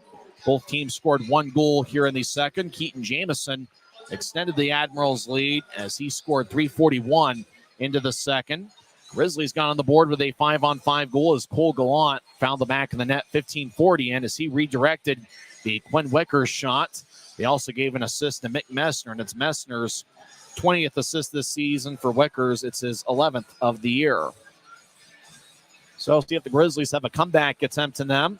Third periods have been good to the Grizzlies as of late. And statistically, the third periods, the Admirals are a +11 in the goal margin. We'll come back and recap the first 40 minutes statistically, and we'll also go over some scores from around the world of sports. As once again, after 40 minutes of play, it's the Norfolk Admirals 3 and the Utah Grizzlies 1. This is the Grizzlies Hockey Network, presented by Rio Tinto Kennecott. At Black Bear Diner, you always get more. More choice, more amazing food, more value, from huge breakfasts to delicious lunches and hearty dinners. Black Bear Diner has more for you. So get more when you want it, the way you want it, and get it today. Good old-fashioned family food, Black Bear Diner. Black Bear Diner. From commercial to recreational truck accessories, Mountainland Truck Outfitters has got what you need. Flatbeds, spray and bed liners, lifts and leveling kits, wheels and tires. Mountainland Truck Outfitters proudly uses a brand you know and trust. And with our experienced, knowledgeable, and friendly staff, your visit here will be informative and enjoyable. Stop into our convenient location in Provo at 265 South 100 West or call 801-225-4637 to get a quote for your fleet or individual. This isn't just copper. It's our job. It's food on our family's tables. Without it, we couldn't stay in touch. It's what keeps our homes warm and our lights on. It's the power behind the team and a greener, brighter future. This isn't just copper. It's a proud Utah and a strong America. Why is Jerry Seiner the #1 Kia store in the Salt Lake region? Selection. We've got over 350 new Kias to choose from. Savings. Shop over 30 new Kia Seltos models and save up to $2,000 off when you buy. Jerry Seiner has been the area's most trusted automotive source for over 40 years. Little wonder then how we've made thousands of friends to last a lifetime. Jerry Seiner Kia, Salt Lake.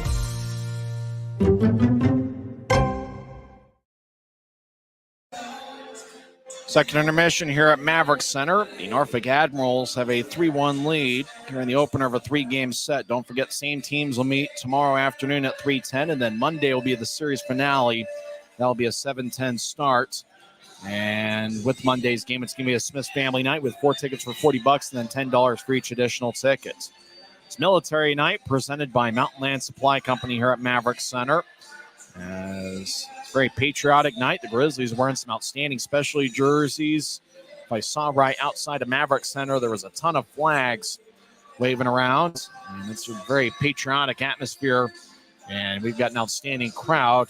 Looks like the attendance here tonight is 8,562. 8,562 is the attendance here at Maverik Center on military night. And that means it is the 6th crowd of over 8,500 this season. That's right. The Grizzlies have had 6 crowds of over 8,500 this year. And the Grizzlies are on pace for their best average attendance since the 2002-03 season. So Grizzmania is alive and well as the hockey renaissance in the Salt Lake Valley continues to take shape. Let's go over the scoring in the first 2 periods. The Admirals scored the first 3 goals of the contest. Andrew McLean got a 7th of the year 338 in, with Stepan Timofeyev getting the assists. Later in the first period, Keaton Jamison won a faceoff cleanly onto Danny Caddick, and Caddick put it away for his 19th of the year. That leads all Admiral skaters. Norfolk led 2-0 after 1. The Caddick goal was scored 18:08 into the first. In the second period, Keaton Jamison made it 3-0. He scored 3:41 in as he fired away on a one-timer from the near circle, and it got past Dante Januzzi's right shoulder. Caddick and Carson Musser with the assist. So Danny Caddick and Keaton Jamison each have 1 goal and 1 assist on the night. Grizzlies got on the board 15:40 into the second as Quinn Wickers fired a shot from the high slot. Cole Gallant was in the area. It's tough to tell where it redirected off of Gallant, but it did. And it ricocheted off the near post, and the iron was kind this time as it ended up past the goal line for Utah's first goal of the night. So if you pick Cole Gallant as the Optum first goal of the game score, congratulations, you're a winner. He joins the double-digit goal-scoring club with his 10th of the year. Earlier in the second period, it was Keaton Jamison who also picked up his 10th goal of the season. On the Gallant goal, Wickers and Messner got the assists. Both teams had 1 power play in each of the first 2 periods. Obviously, in a game with Norfolk, who leads the league in penalty minutes, you're almost expecting a few more penalties. We'll see as the series progresses. Kyle Mayhew got a delay of game minor, 7:26 into the second period.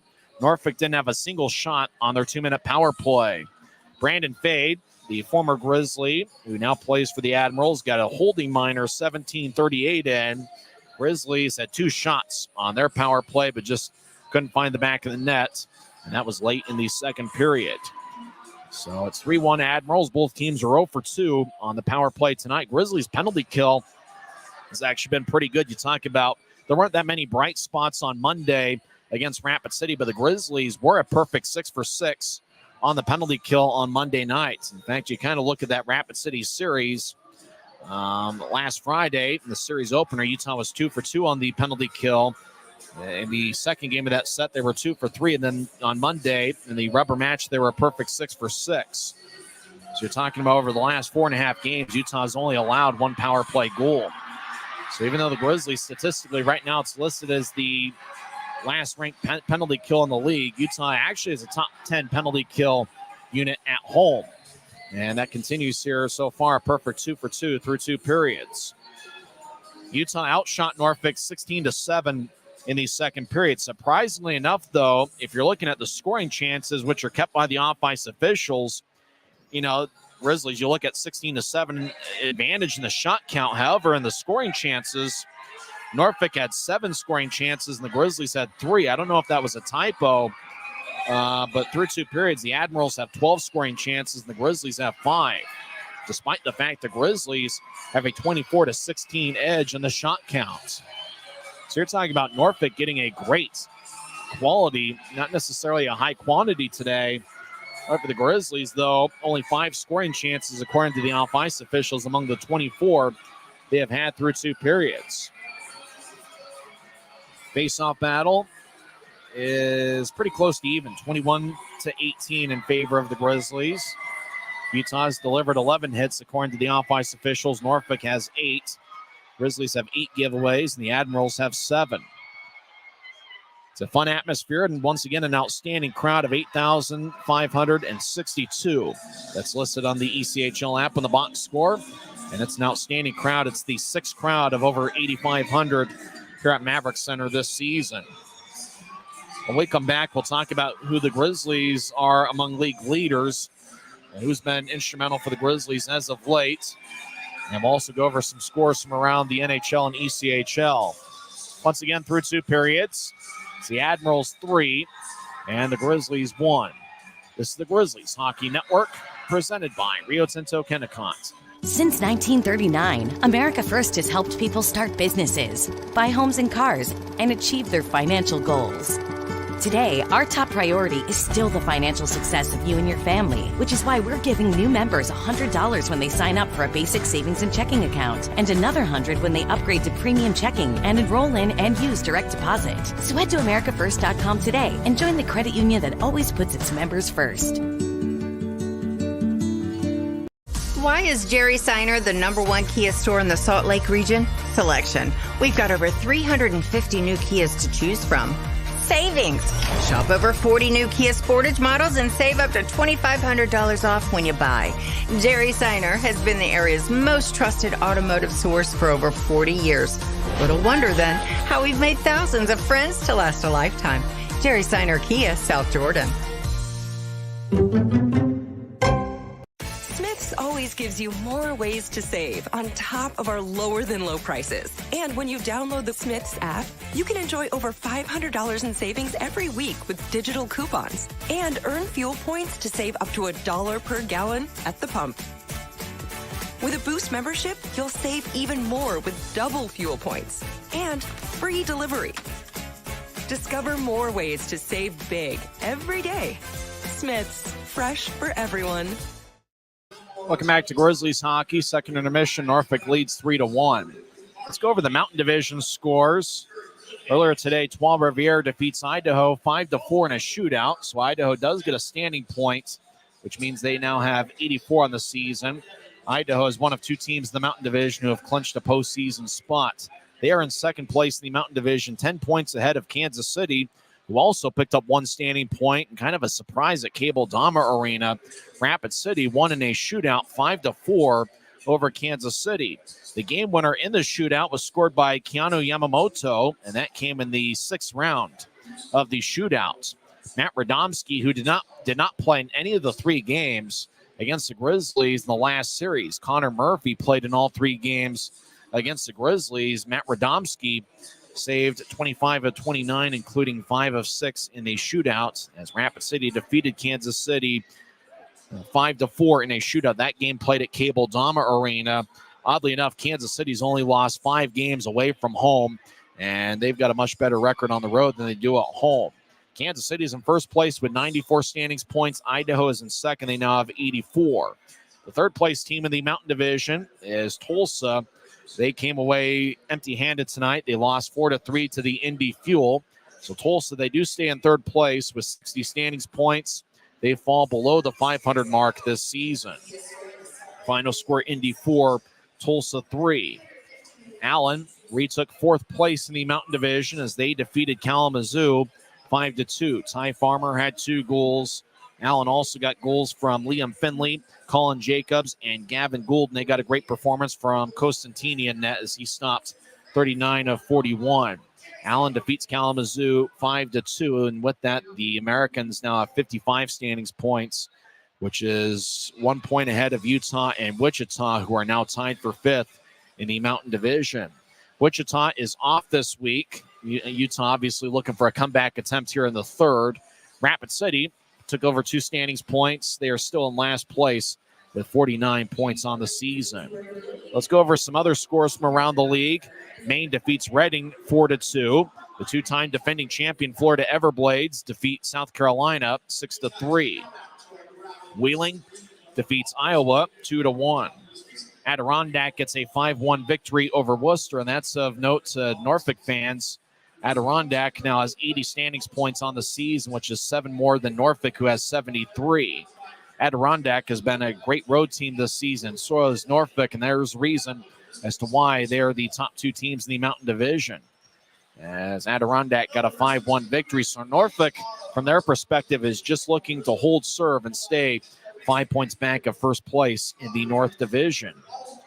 Toledo shuts out Greenville 3-0. And Cincinnati defeats Fort Wayne at home by a 3-1 score. That game played at Heritage Bank Center. And if you've ever been to Cincinnati, Heritage Bank Center is right next to Great American Ballpark, and the NFL Stadium is just a couple blocks away. All of that along that river that's pretty much on the border of Ohio and Kentucky. Now we'll see if the Grizzlies got a third period comeback in them. Remember the Guns and Hoses night. The Grizzlies overcame a 2-goal deficit and defeated the Rapid City Rush. And last Saturday, Rapid City had a 4-2 lead in the third period, and then the Grizzlies scored 2 unanswered, both goals by Brandon Cutler. That was the game last Saturday. And then obviously it went to overtime, and Alex Bocage played the role of the hero. Earlier this week, Bocage was named the League Player of the Week, where he had 6 points in the 2 games against Rapid City. He had 1 assist last Friday, 8 days ago, in a 3-2 overtime loss. And then he scored the 5 points on Saturday night. And he was the ECHL Player of the Week. On Monday in the second period, Brandon Cutler got called for a penalty, and then Bocage just trying to kind of scoop the puck ahead and ended up lifting it out of play. The puck was dead, and obviously with it being a player safety issue, Bocage got an unsportsmanlike conduct minor and a game misconduct, and it's an automatic. It's part of the rule book, and the Grizzlies weren't even arguing it. He picked up a 1-game suspension that he's serving tonight. Alex Bocage will be back in the Grizzlies lineup tomorrow afternoon. Don't forget that's going to be a 3 o'clock start here at Maverik Center. Get your tickets at UtahGrizzlies.com. Utah is also without Nathan Burke tonight. Burke got hurt late in the second period on Monday. He's got 18 goals and 20 assists. The 18 goals are tied for second in the club. So obviously, you're talking about a critical goal scorer for the Grizzlies. Not in the lineup tonight. Keone Teixeira, a reliable defenseman, the 6-year pro, is also out of the Grizzlies lineup this evening. And Cody Cron's been out for quite a while. And Cade Jensen and Michael Underwood have been out since very early in the season. If you joined us late earlier today, the Grizzlies signed forward Luke Manning, who's wearing number 8, and it looks like he's going to be a good two-way forward. I'm really excited to see the future of Luke Manning, who played at the University of St. Thomas earlier this season, and he's making his pro debut tonight.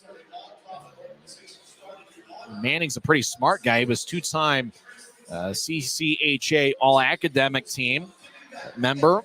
He had 7 goals and 6 assists in 37 games at the University of St. Thomas this season. He played 4 years at the University of St. Thomas and scored 24 goals and 21 assists. Before that, he spent 1 year at the Air Force Academy and in 35 games had 8 goals and 4 assists. So watch out for Luke Manning, the Stillwater, Minnesota native, and we'll see if he'll pick up his first pro goal at some point here in the third period. One other roster move we saw on the transaction list, defenseman Cody Corbett was released by the club earlier today. We'll come back and have third period action. It's kind of surprising when you talk about the scoring chances. Admirals have been outshot 24-16. However, in the scoring chances, unless the sheet I got had a typo in it, Admirals have 12 scoring chances to the Grizzlies 5. That means 12 of the Admirals' 16 shots have been considered scoring chances by the off-ice officials. We'll come back and have third period action here in the series opener. It's the second all-time meeting between these clubs. Norfolk got a 5-3 victory over Utah on October 16th of 2017. And the Grizzlies are looking for revenge here tonight. We'll come back and see if the Grizzlies have a third period comeback in them. There's been at least 2 instances, if not more. I remember in November, the Grizzlies overcame a multiple goal third period deficit to come back and win. So it can be done. The Grizzlies have been a good third period club over the last couple months. And we'll see if they have it in them here this evening. Once again, the score after 2 periods, it's the Norfolk Admirals 3 and the Utah Grizzlies 1. This has been the Rio Tinto Kennecott Intermission Report on the Utah Grizzlies Hockey Network.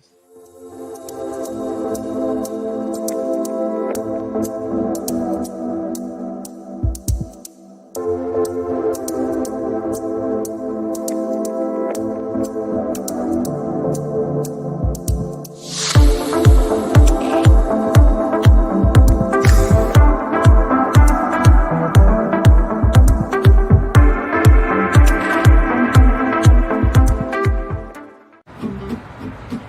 to Les Schwab Tires, I'm a confident backseat driver, but Mom's a little stressed about spending. Remember, breathe in. Now watch your speed and breathe out. Good. Even though we're watching our wallets, Les Schwab is still watching out for our safety. So turn here. Help keep drivers and backseat drivers safe with Les Schwab tires. We'll have third period action here shortly from Maverik Center as Norfolk leads 3-1. Action in the NHL tonight. The Grizzlies NHL affiliate, the Colorado Avalanche. They are in Edmonton tonight, and that game is scoreless. Avalanche and the Oilers, two of the best teams in the Western Conference.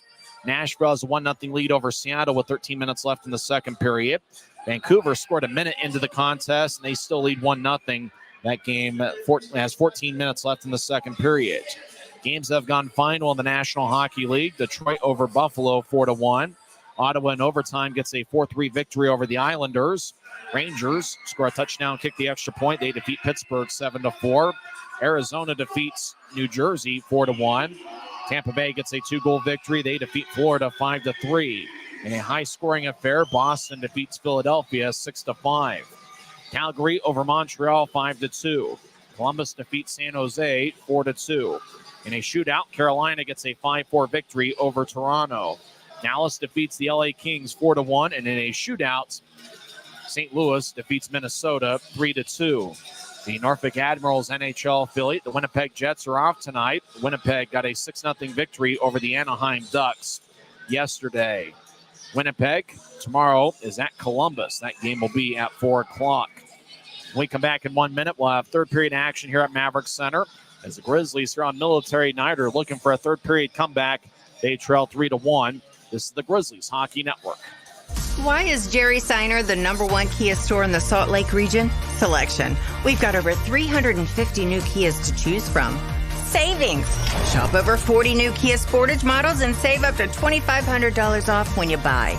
Jerry Seiner has been the area's most trusted automotive source for over 40 years.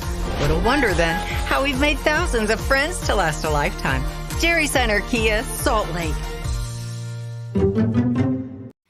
At Black Bear Diner, you always get more. More choice, more amazing food, more value, from huge breakfasts to delicious lunches and hearty dinners. Black Bear Diner has more for you. So get more when you want it, the way you want it, and get it today. Good old-fashioned family food, Black Bear Diner. Black Bear Diner. They're going to skate 5-on-5 to start the third period. Grizzlies will have the same five that started the game. Brett Stapley, Adam Berg, and Brandon Cutler. That's the three forwards. Josh Wesley and Kyle Mayhew are the defensive pairing. Over the last 22 games, the Grizzlies are outscoring opponents 34-23 in the third periods. Puck is dropped and won by Keaton Jamison, the former Grizzly, who has 1 goal and 1 assist tonight. Danny Kadek also has 1 goal and 1 assist. He dumps it in from center ice. Januzzi will saucer it towards the near boards. It bounced off of Berg. Grizzlies skating from right to left. Jamison, right wing shot saved by Januzzi. Jamison gets it back. He feeds it up top. As Admirals in the attack zone, left point, lefty shot gets redirected. Brady Florent feeds it out in front. Wraparound shot, kick saved by Januzzi. Cutler will lift it in the Norfolk territory. The long distance flight rolls towards the near corner. And icing is on Utah exactly 30 seconds into the third period. So draw comes back towards Dante Januzzi. A lot of players with Grizzlies ties in the Norfolk roster, including Garrett Sargis, who's out there on the right wing. Keaton Jamison, also a former Grizzly, as is defenseman Brandon Fade. Taking the draw is Sean Montgomery, listed as a right wing, but he's taking a lot of faceoffs for the Admirals tonight. As the puck goes towards the near side, Sargis gets held up by Wickers. And Osmondson gets spun around near corner. Mayhew pushes ahead to Wickers. Grizzlies still on their own end as they'll get it ahead to Cutler as it tap off his stick. And no icing on the play as Grizzlies sneak in a line change. McLean, who scored the first goal of the game, races across center ice. He's got good speed. He gets around Manning. Now McLean veers off to the far side. He loses balance and crashes onto the boards unimpeded. Stucker crossing center ice will push it to his left. Grizzlies are offside. Messner left side. Lefty shot is saved away by Salmonen. The Admirals looking to confront Messner, and Messner kind of threw his palms in the air. He knew he had fired the shot after the whistle blew, but the Admirals didn't challenge him too much. As it's still 3-1 Norfolk. Draws going to be at neutral ice. Luke Manning in his pro debut will look to his right and to his left. To his right is Max Neal, and to his left is Mick Messner. Actually, to his right is Cole Gallant here in the Special League jerseys. Utah wins the draw. Gallant over the line, throws it to the far corner. It's taken away by the Admirals. Norfolk lifts it high into the air, and the long-distance flight bounces into the Grizzlies zone. Wickers ahead to Manning, who gets back checked, but Manning crosses center ice. No lifted in. Jamison was in the area. As Musser will move it towards the far side. Grizzlies deliver a big hit, and that's Cole Gallant, who's played an outstanding game. Wickers across to Stucker, back to Wickers, who's at the Utah goal line near side. He'll throw it around Utah's net off the end boards to Stucker, who diagonals it to the left for Penner at center ice. Penner will roll it in. Salmonen behind his net will feed it to the far side. Now ahead to Jamison wearing number 16. He'll move it to his left. Long-range pass to Florian. He couldn't reach it. Grizzlies will ricochet off the near glass. Fitz across the center. He'll dump it in. Salmonen will move it to Montgomery. Montgomery collides with Aragon. Semick ahead to Fitz, who flubs it towards Aragon. Aragon over the line will dump it in and chase after it. Smirnov pushes it across. Now goes to Keegan Iverson. Fitz cuts it off. He tried to find Aragon out in front. Pass goes wide. As the Admirals diagonal it to the right. Iverson didn't get a piece of it. And icing is on Norfolk with 17:44 left in the third. Grizzlies have faced Keegan Iverson quite a bit over the years. He was a member of the Rapid City Rush for many years. Attendance tonight, 8,562. 85-62 here on a Saturday night, military night. Here in the first of a three-game set. It's game 4 of 6 straight here at home. Draws give me in the far circle. Stapley will take it. Well, Stapley's been a key member of the Grizzlies unit, leading the team in assists, points. He also leads the team with 13 multiple-point games. Off the draw, Mayhew's shot is blocked by Cameron Dalton. It flies out of play off the protective netting. 17:41 left in the third. Stapley's got a point in 12 of his last 17 games. And he has 9 points in his last 6 games. Both Stapley and Cutler have 9 points over their last 6 games coming into play tonight. Stapley far side will take the draw. It's 3-1 Admirals. Grizzlies looking for a comeback. Stapley kicked out of the circle. Brandon Cutler will take the draw as Norfolk switches up and protects more towards their net. As the draw goes into the far corner, racing after it's the Admirals. As Norfolk, Timofeyev will push it along the wall. As Norfolk along the near side gets hacked by Stapley. Puck goes deep in the Grizzly zone. Januzzi raises his left arm, and the linesman raises their right. Icing on the Admirals with 17:28 left in the third.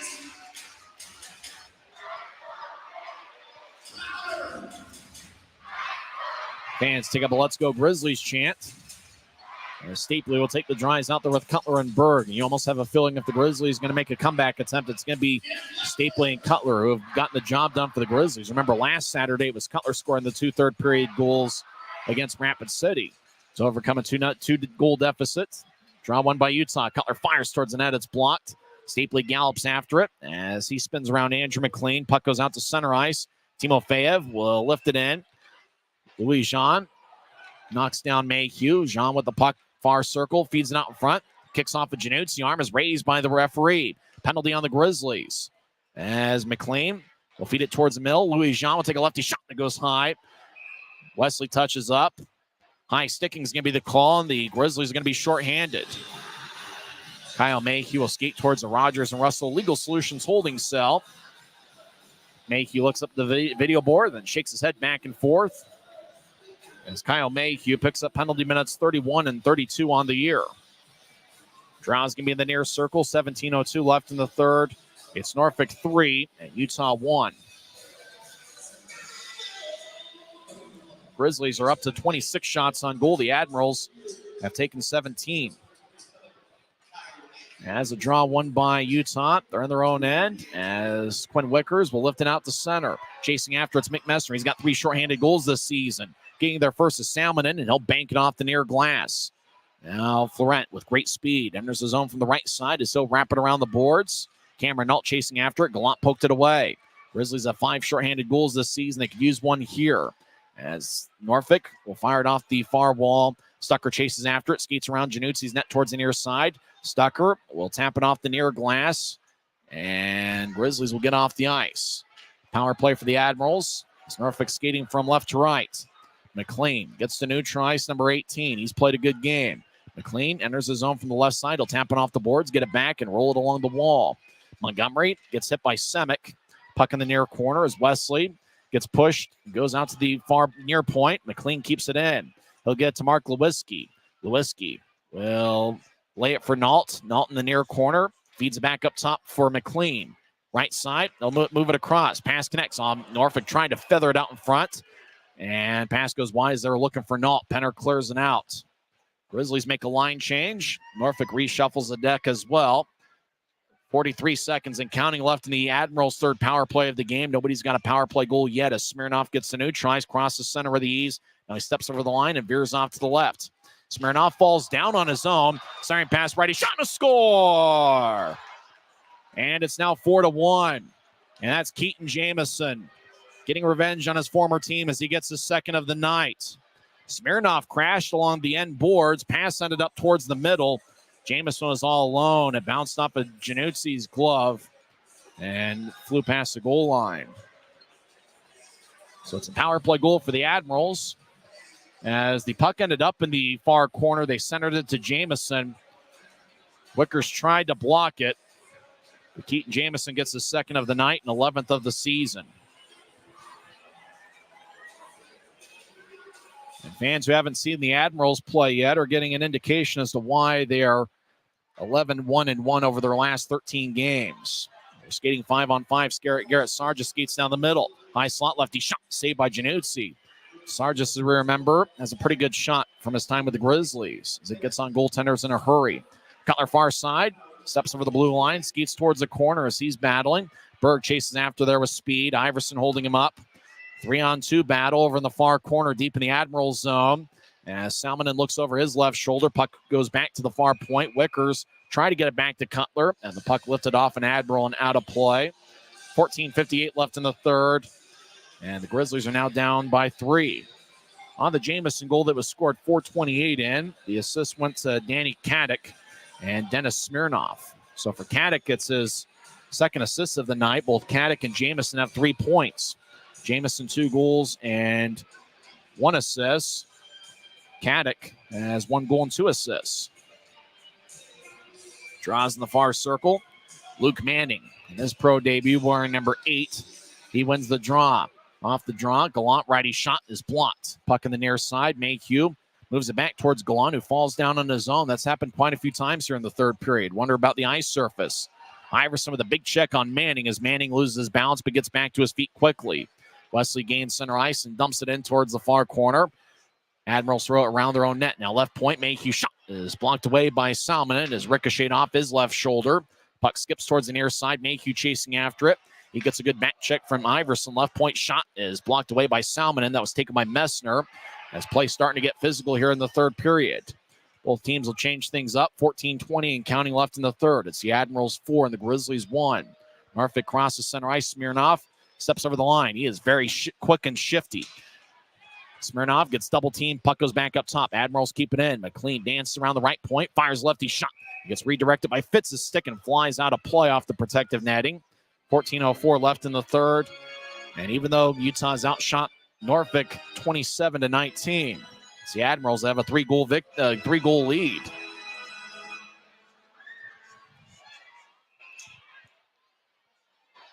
Draws going to be in the near circle. Same teams tomorrow night, or tomorrow afternoon. 2:50 pregame show, 3:10 face-off. Smirnoff will take the draw against Tyler Penner. Penner played his college hockey at Colgate.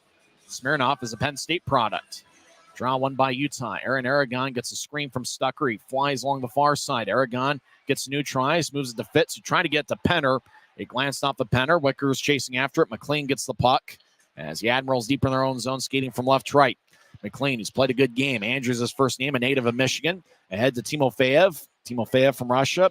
Steps over the line, right side, righty shot. Didn't get much on it. Timofeyev will move it out to McLean, far side. McLean loses the puck as he was skating towards the middle. Penner lifts it out to center ice. Long distance flight. Bounces in front of Fitz, who gets cut off by Jean. As outlet pass by Salmon and out to center ice. Ricochets off the near boards. It goes back to Norfolk, who gets back checked. Stapley takes it. We get a whistle, though, and slashing is going to be the call. That's a penalty on the Grizzlies. Stapley can't believe it. Neither does Cutler. But it's going to be a Norfolk power play when we come back in 1 minute. It's Norfolk 4 and Utah 1. This is the Grizzlies Hockey Network. From commercial to recreational truck accessories, Mountainland Truck Outfitters has got what you need. Flatbeds, spray and bed liners, lifts and leveling kits, wheels and tires. Mountainland Truck Outfitters proudly uses a brand you know and trust. And with our experienced, knowledgeable, and friendly staff, your visit here will be informative and enjoyable. Stop into our convenient location in Provo at 265 South 100 West or call 801-225-4637 to get a quote for your fleet or individual truck. This isn't just copper. It's our job. It's food on our family's tables. Without it, we couldn't stay in touch. It's what keeps our homes warm and our lights on. It's the power behind the team and a greener, brighter future. This isn't just copper. It's a proud Utah and a strong America. 13:21 left in the third period. Norfolk leads 4-1. The Admirals already have a third period power play goal that was scored by Keaton Jamison, 4:28 in. Admirals are on the power play again, and Jamison will take the face-off. Brett Stapley got 2 minutes for slashing. 6:39 in, and he's in the Rogers and Russell Legal Solutions holding cell for 2 minutes. Draw one by Jamison. It goes up top. Admirals move it to the left side.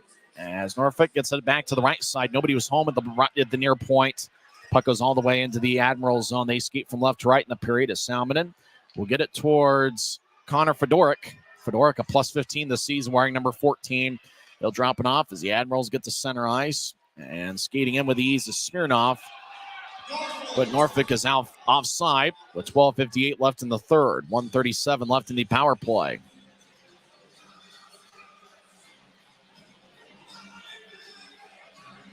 Referee trying to count bodies. Looks like it's going to be a penalty on the Admirals. Slashing is going to be the call, and that will do it. Well, let's see. There's two different calls by the referee. He called a slash, and then he called an interference. Fedoruk goes to the box for the Admirals. I wonder if somebody's going in for Utah. Yeah. There was a slash and an interference signal by the referee. Messner goes to the box for Utah. The referee is pointing to both benches as to how many players are going to be on the ice. Looks like we're going to continue to skate 5-on-4. But Fedoruk goes to the box for Norfolk, and Messner's in there for Utah. Messner joins Stapley. Two of Utah's better forwards are in the box. Draw's going to be at neutral ice, Grizzlies territory. Jamison will take the face-off against Cole Gallant. Draw one by the Admirals. Norfolk leads 4-1 here on Military Night. As the Admirals skate in, Timofeyev will throw it in deep and chase after it. He gets cut off by Wesley. Puck drifts off the near boards. Taking it's Andrew McLean. They'll skate towards his left and push it to Smirnoff. Left side, he fires towards the net. It gets redirected and goes wide. Canucks over in the area in front of Jamison in front of the net. Timofeyev skates towards the near corner as he dances around. Now he feeds up top to McLean. McLean right side gets it to Timofeyev. Near circle over to Jamison on a hat trick watch. He's got 2 goals tonight. Timofeyev rolls it along the boards. McLean left side skates towards a corner. He gets it in the far side as he surveys. Feeds across to Kadek. Now up top to Timofeyev. He'll push it to the high slot. McLean fires towards the net to Jamison, who redirects it off his stick. It goes over Januzzi's head. Puck still in play. 45 seconds left in the power play. As Smirnoff dances around the far side as he surveys and feeds up top to McLean. McLean skates towards the far circle, drops it for Smirnoff. Smirnoff over Timofeyev, right side, righty shot, saved by Januzzi. And the momentum goes all the way out to center ice. Grizzlies sneak in a line change quickly. Timofeyev will lift it into the far corner. Ricochets off one hop of the ice, off the break sign, and nothing but cakes in the area as well. Could certainly use some nothing but cakes. Wickers throws it to the near side. Timofeyev will brush it towards the far side. Now it goes back to Timofeyev. 2-on-2 battle. Timofeyev looks on. Jamison's in the area. Puck goes back towards Timofeyev. It bounced off of Berg. Now Timofeyev gets the puck. He'll skate towards the right point. Now he'll drift towards his left. Timofeyev over to the right side. McLean looked to center it after faking a shot. Grizzlies back at full strength over to Stapley. He skates out to the box near circle. Righty shot. Saved by Salmonen. And the puck flies out of play as Stapley had a breakaway. Coming fresh out of the box. Collected the pass. Skated towards an air circle. And Salmonen was able to get a piece of it and went out of play. Well, that was a golden opportunity there. And probably the best look Utah's had since Gallant scored late in the second period.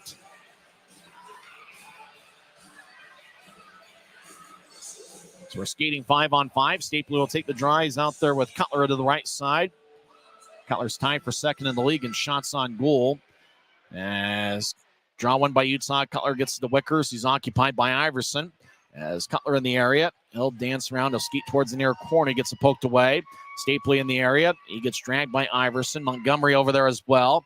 Iverson gets the puck. He'll bank it off the near boards. Stapley's able to keep it in. He skates towards Cutler. Iverson cuts him off. Now over to the circle. Manning shot saved by Salmonen as Manning had a good look from the near circle. As Norfolk out at neutral ice. Iverson crosses center. He collides with Wickers. Both guys were teammates with Rapid City a couple years ago. As Cutler crosses center ice, he'll drift towards his left and he'll push it in. Stucker chasing after it. Musser gets there first. Near goal line. Norfolk chips it off the near wall. Admirals push it to center ice. Neal couldn't handle it. 2-on-1. Nault right side. He'll take a lefty shot. Saved by Januzzi. Nault races after it towards the near boards. Glass goes swaying back and forth. The Semic delivered a good shot as Max Neal gets held up in the back. Puck goes towards Cutler. He crosses center ice wearing number 29. The third-year pro will push it in. Yakura in the area as Max Neal chasing after it. Puck glides towards Salmonen, and the Admirals get it ahead to Lewiski. Lewiski and Neal collide. Neal goes down. Lewiski in the area. Lewiski leads the league in penalty minutes. Watches Neal as he comes up. Lewiski can't believe it, but it looks like it's going to be a cross check, and Mark Lewiski, who's got 244 minutes worth of penalties, he'll go to the Rogers and Russell Legal Solutions holding cell. 2 minutes for cross-checking. 9:55 is left in the third. It's the Admirals 4, the Grizzlies 1.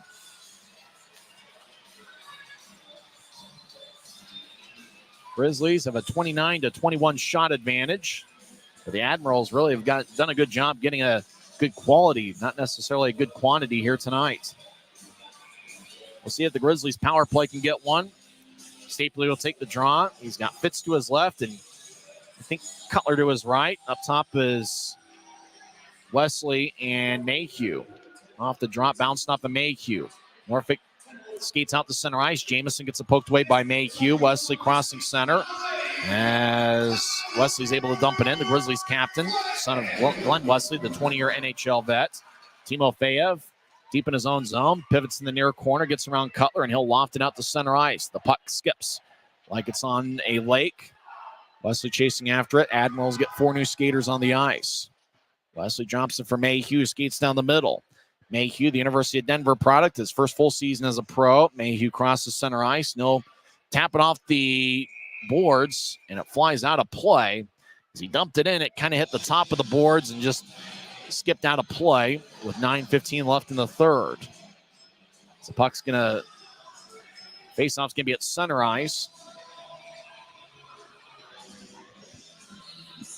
1:20 left in the Grizzlies power play. Mark Lewiski leads the league in both major penalties and minor penalties. He's in the box, 2 minutes for cross-checking.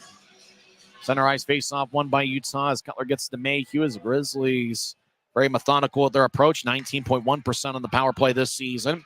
Grizzlies right wing, Wesley dumps it in and chases after it. Far corner gets pushed by Florent. Puck hippity hops towards the far circle. Norfolk gets it, trying to clear it out. It bounces in the right point. Wesley's able to keep it in. As Fitz goes down, Cutler gets it back towards Fitz, who lets Stapley play it in the right side. Fitz skates in front of the net. Now left side, Wesley with a shot. And it bounced off of Salmonen, hit the post, and ricocheted out of play. Boy, Wesley had a blast on a one-timer from the left side, but the iron was unkind. And the puck ended up out of play. 52 seconds left in the power play. And both teams will change up skaters. Well, it's tough to really get a good shot on Salmon, who goes 6'5" and 205. He occupies a good percentage of the net. Luke Manning will take the draw. He's been a bright spot for the Grizzlies tonight. I'm really looking forward to seeing his development over the course of the rest of the year. He just signed earlier today by the Grizzlies. He's one of 11 forwards for Ryan Knaswich tonight. Norfolk wins the draw. Timofeyev gets a new try. He gets a good hip check from Stucker. That's going to be a penalty as Stucker tripped up Timofeyev. Fans don't like it. Stucker, almost immediately after he delivered the hip check, knew a penalty was called. He put his palm in the air, and that will do it for the Grizzlies' power plays. We'll skate 4-on-4 for 43 seconds, and then Norfolk will have a power play after that. Timofeyev, who looks like one of the faster players that the Grizzlies have faced all year, just got a hip check from Stucker. Stucker doesn't take a lot of penalties. It's only penalty minutes 15 and 16 for him on the year. And for Stucker, it's his 40th game of the season. He gets 2 minutes for tripping. 11:22 into the third period. It's the Norfolk Admirals 4 and the Utah Grizzlies 1. Draws on the far side. Keegan Iverson gets it up top. Andrew McLean, who's played a good game, will move it to the far circle. Toe drag shot by Smirnoff. He didn't get much on it.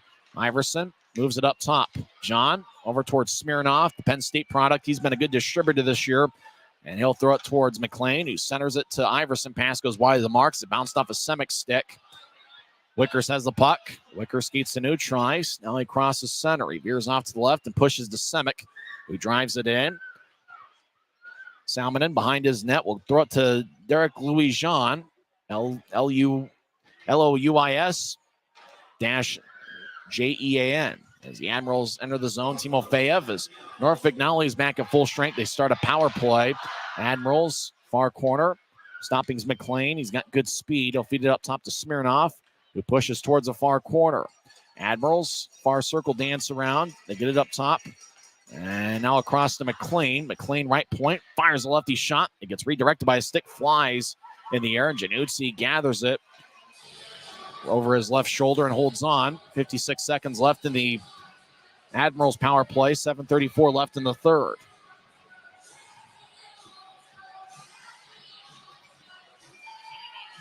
First of a 3-game set. Second all-time meeting between the clubs. Utah still looking for their first victory over the Admirals. Norfolk won 5-3 on October 16th of 2017.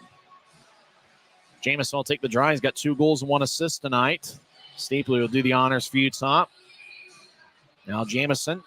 Smirnoff is saying his stick broke, and he shows the linesman. Smirnoff's going to get a new stick from former Grizzlies equipment manager Mason Wayland, who's got a towel over his right shoulder. And Smirnoff does get a stick from Mason, the native of Tooele, Utah. The previous 2 years, he was the head equipment manager, and before that was a longtime assistant equipment manager for the Grizzlies. Great to see Mason here this week. Off the drop, and Timofeyev gets hit in the face with a puck. And the Grizzlies enter the attack zone. Cutler centers it down the middle for Westfield. Take a shot.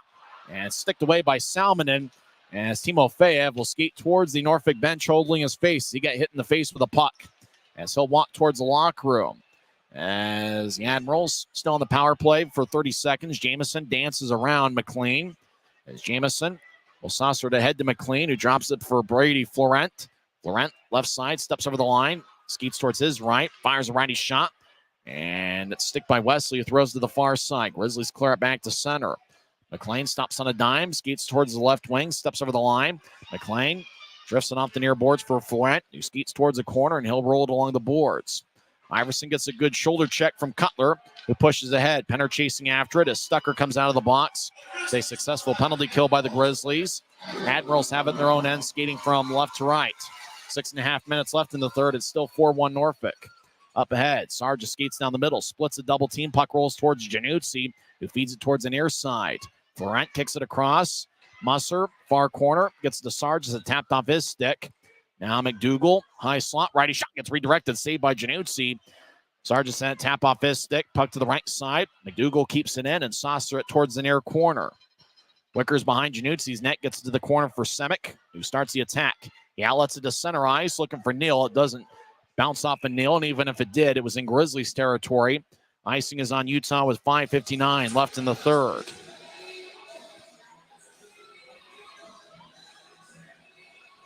It's the fourth game of the homestand for Utah. The Grizz went 1-1-1 against Rapid City over the last weekend. It was a Friday, Saturday, Monday series.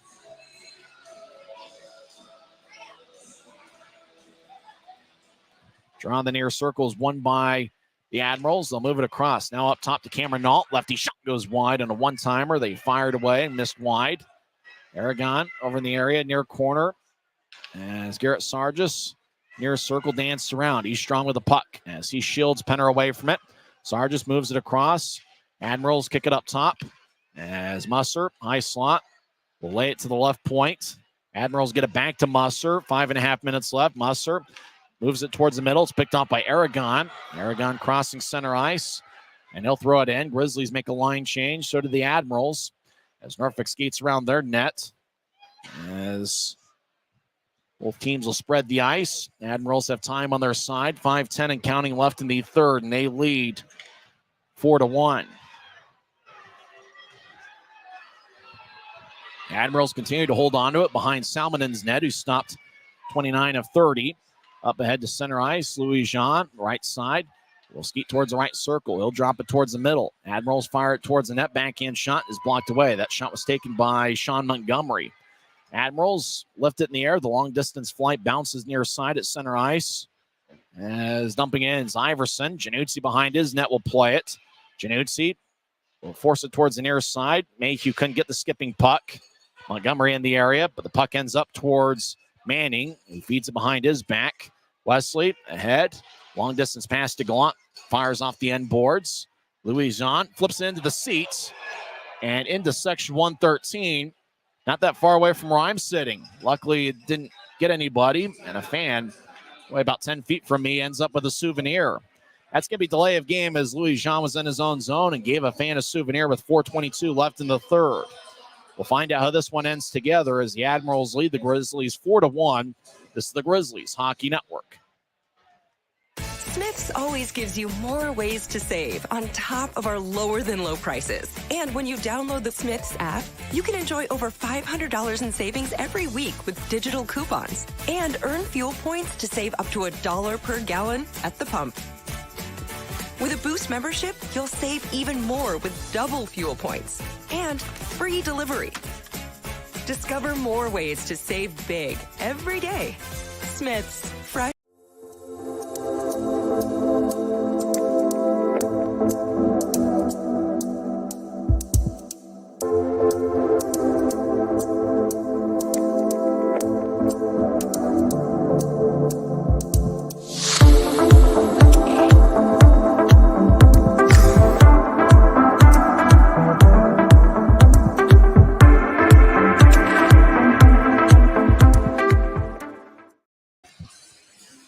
Derek Louis Jean gave a fan a souvenir, not that far away from where we are. That's about the closest I've ever come to getting a game puck, as he fired it high into section 113. So the Grizzlies going to get a power play for 2 minutes with 4:22 left in the third. It's Norfolk 4, Utah 1. Januzzi is on the ice right now, but it looks like Januzzi is angled towards the bench, and he's 20 feet in front of the crease. Utah wins the draw. Januzzi races towards the bench. Utah's net is empty, down by 3. Wesley over to Mayhew in the high slot. He'll feed it to Stapley on the right side, down the middle for Cutler. Take a shot. Saved by Salmonen. And the whistle blows. Salmonen had held on to it for a little bit, trying to push it ahead at the last minute to Jamison. Boy, Grizzlies had it on the right side. They tried to center it to Cutler with a kind of that one-time tap with his stick laying on the ice. Cutler got some of it, but not all of it. Januzzi will come back on the ice, and Gallant will come off. But Januzzi is about halfway. He's closer to the blue line than he is the goal line. If the Grizzlies win the faceoff, Januzzi will race towards the bench, and Gallant will enter, giving Utah an extra attacker. Stapley will take the draw. This time it's won by Norfolk, who will one-hand it towards the line, and Norfolk pushes it in deep. Boy, that's a great effort by Mark Lewiski. That extra effort to get the puck out of the zone. As Mayhew gets dragged by Lewiski, that's going to be a penalty. Wesley fires towards the net. Salmonen tries to avoid it to keep play alive. Lewiski eventually touches up. Lewinsky seems like that guy. I don't remember it was. There was this movie I used to see where a guy just didn't know his own strength. Lewinsky's one of those guys. He's so strong, he doesn't know his own strength. Just kind of spun Mayhew around, and Mayhew goes flying. So Lewinsky gets his second penalty of the third period. Looks like Ryan Kanasowicz is going to use his one timeout with 3:48 left in the third as Mark Lewinsky just spun around Kyle Mayhew as Mayhew is trying to skate out of the Grizzlies zone. It's 4-1 Admirals. Less than 4 minutes left in regulation. As Lewinsky, it's officially called as a tripping minor, 16-12 into the third period. Same two teams tomorrow afternoon. 2:50 pregame show. Face-off will be at 3:10. And Grizzlies down by 3. It's kind of a wing and a prayer, but the Grizzlies are looking up to the heavens and hoping for a miracle. As Kanasowicz talking with Kyle Mayhew and company, Josh Wesley. 6-on-3. It looks like Januzzi, it's the same strategy. He's going to be on the ice for the face-off. He's going to be halfway between the blue line and the goal line, and he's going to be looking towards the Grizzlies bench. If Utah wins the face-off and has control of the puck, Januzzi's going to race off the ice and make it a 6-on-3. Jeff Carr, the Norfolk coach, will talk things over. Interesting, Grizzlies used their 30-second timeout, and now Norfolk has used their timeout as well. As Jeff Carr talking with Keaton Jamison and Cameron Nault in particular. Brady Florent looking on as well. So with a 5-on-3 power play, which could be 6-on-3 with Utah's net empty, Grizzlies are looking at this as an opportunity. You know, you never know. You pick up that first goal and you make it a 2-goal game. It's still a long shot, but anything can happen. And obviously, we've seen the Grizzlies, in years past, score 3 goals in less than a 4-minute stretch. So this one's not over yet. It's the only game in the league that's in progress right now. Earlier today, the Allen Americans got a 5-2 victory over Kalamazoo, and they are now 1 point ahead of Utah and Wichita for 4th place in the Mountain Division. So the Grizzlies will have Fitz, Cutler, Stapley, Wesley, and Mayhew. 5 on the ice right now. If Utah wins the draw, Januzzi will race off the ice and will turn into a 6-on-3 with Utah's net empty. Jamison will take the face off. He's got Cameron Nault out there. And, I need new glasses. I think that's Carson Musser out there on the far goal line. As a draw won by Norfolk. Januzzi stays in there as Musser clears it out. Januzzi races towards the nearest circle and outlets it to Mayhew. Mayhew at neutral ice will lay it for Cutler. Cutler crosses center ice down the middle. He steps over the line and skates towards his right. Januzzi's still in there as Cutler gets dragged down. Jamison in the area. Fitz.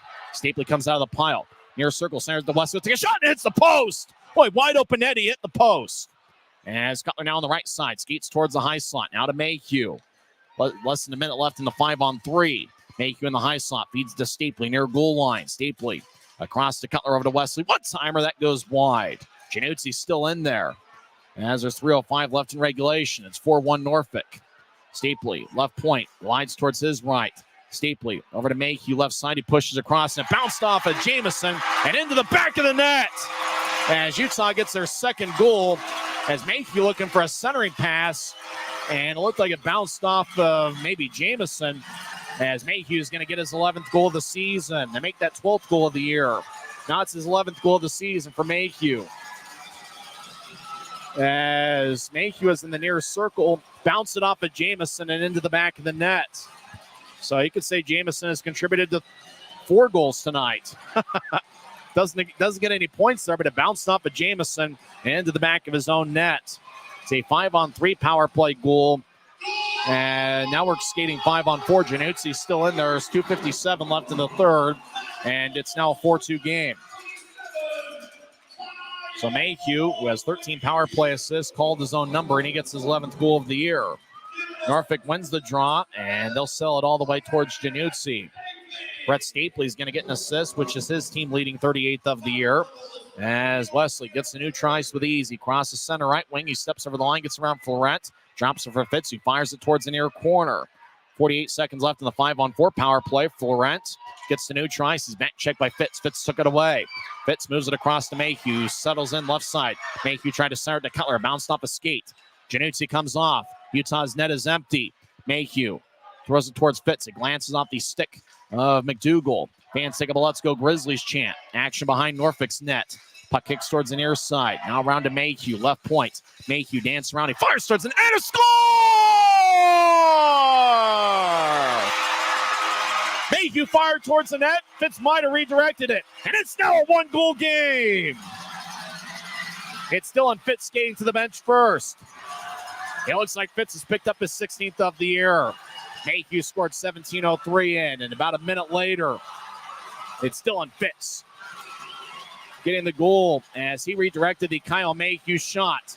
And it's now a one-goal game.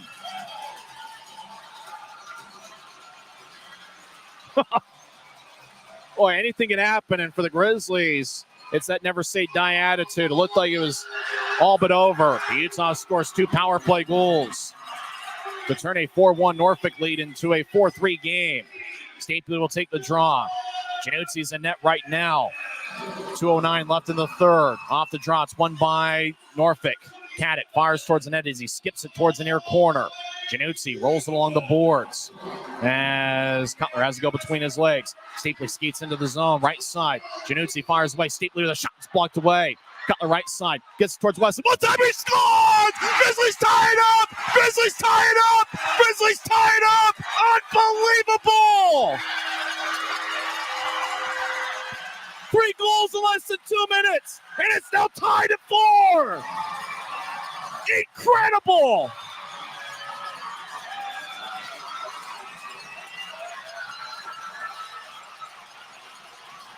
Unbelievable comeback by the Grizzlies. 2 power play goals, and Josh Weston with a one-timer in the high slot. And just like that, it's 4-4.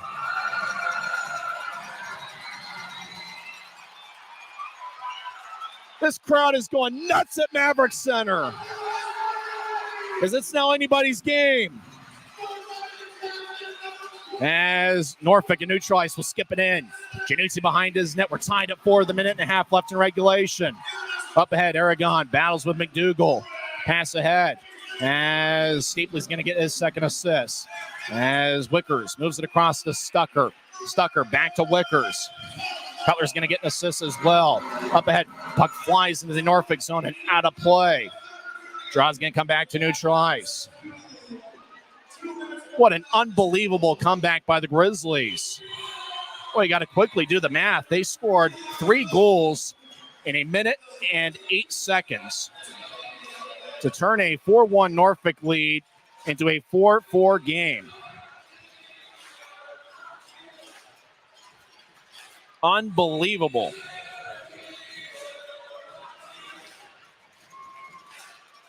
Draws at neutral ice. Tied at 4. Wickers dumps it in after the Grizzlies won the draw. As Utah along the end boards. Penner behind the net, kicks it out in front. Aragon has a poke off his stick.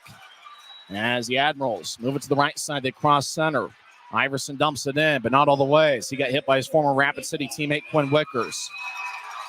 As Grizzlies move it ahead, they make a line change. Robbie Stucker skates down the middle. Less than a minute left, 50 seconds left. Stucker ahead, didn't get much on a pass. As Lewinsky moves it across, Grizzlies have a tap off their stick. And it goes towards the near boards. Florent throws it in deeper. Lewinsky delivers a shot on Wickers. Stucker far side, skips it ahead. It's picked off by Smirnoff. Smirnoff, far circle, gets challenged by Stucker. Smirnoff feeds it towards the middle. It bounced off the Cutler. Musser fires ahead. It's picked off by Stucker. Up ahead as Gallant moves it towards the near corner. Cutler over in the corner. As he rolls along the boards, it's cut off by Gallant behind the net. Near side, Admirals. Musser moves it across. Left side, Smirnoff near the Grizzlies bench, steps over the line. Smirnoff throws it towards Florent. Siren pass is poked away. Good defensive play by Stapley. McLean throws it across. Norfolk backhands it head, left far side, shot save. Everybody hacking away, and that will do it for regulation. And unbelievably, 3 goals in a minute and 8 seconds has turned a 3-goal deficit into a 4-4 tie heading into overtime as the Grizzlies come away with a standing point. An incredible comeback by the Grizzlies. Boy, there are some standings points you say they're well earned, and there's one where this one came out of absolutely nowhere. 7-minute overtime session. We talked about the comeback ability for this Grizzlies multiple times, overcoming multiple goal deficits.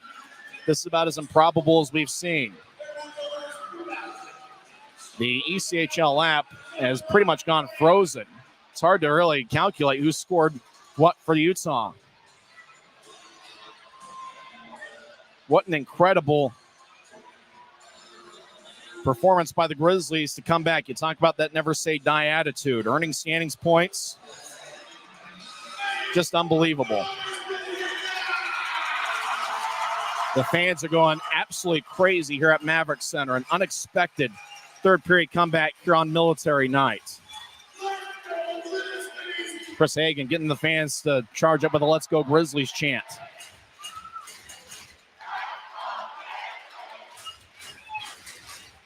Well, wherever you are,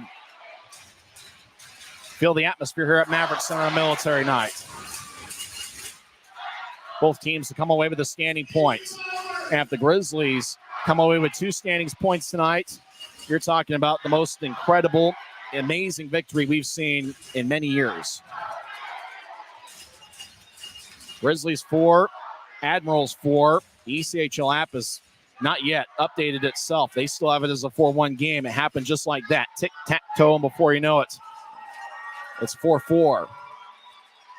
Mayhew got the party started with a power play goal, 17:03 in, with Stapley getting the assist.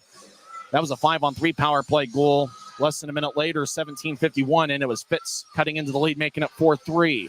20 seconds after Fitz made it 4-3, Josh Wesley on a one-timer from the high slot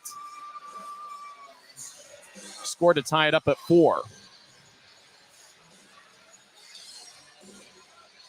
Grizzlies had 6 scoring chances in the third period, and 3 of them found the back of the net. Admirals with 4 scoring chances in the third. Both teams get a standing point.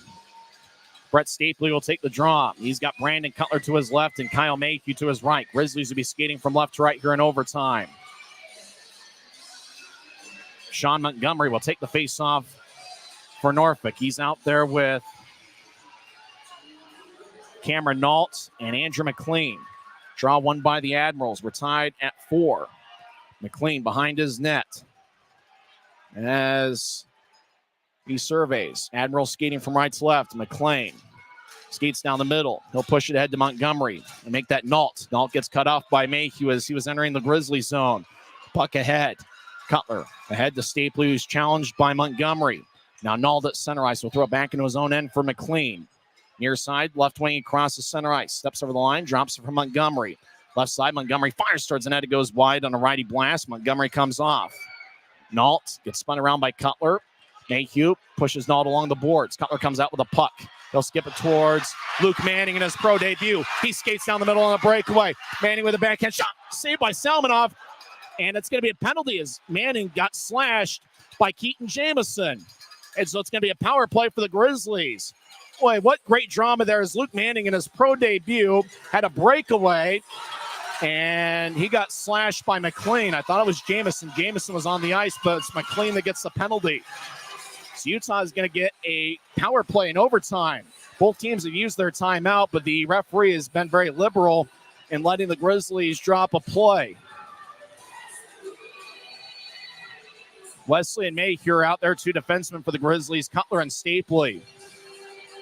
As the referee putting his palm in the air, both teams have used their timeout, but both teams are stalling a little bit. For the Grizzlies, it keeps their same 3-man unit on the ice, and you just add Wesley to the mix. Jamison will be out there with Louis Jean and Brady Florent. Jamison will take the face-off. He took a lot of critical face-offs for the Grizzlies last year, and he's taking them for Norfolk this year. Stapley will take the face-off for Utah. Stapley had 2 third-period assists. 6:09 left in overtime. We're miraculously tied at 4. Draw one by Norfolk. Louis Jean will clear it out. Januzzi, far circle, will push it ahead as Mayhew gets a new choice. Now he crosses center. Mayhew drops it off for Cutler, who's at the Utah line. Cutler pivots and skates towards his left. Now Cutler skates north-south. He steps over the line, skates towards the far corner. Cutler around the net. He'll chip it up top to Mayhew. Now to Josh Wesley in the left wing. Wesley has 15 goals this season. Wesley, one of the best scoring defensemen in the league. Over to Mayhew, back to Wesley, right side. Over to Cutler, near side. Back to Wesley. Over to Mayhew, left side. Back to Stapley along the far goal line. Stapley will switch places with Mayhew. Now he skates towards his left. He's near the blue line. Stapley, high slide over to Wesley. One timer, he scores! Grizzlies win! Grizzlies win! Grizzlies win! As Josh Wesley gets his second of the night. Utah overcomes a 4-1 deficit. They scored 3 goals in a minute 8. And Josh Wesley's the hero tonight. Unbelievable victory! Unbelievable!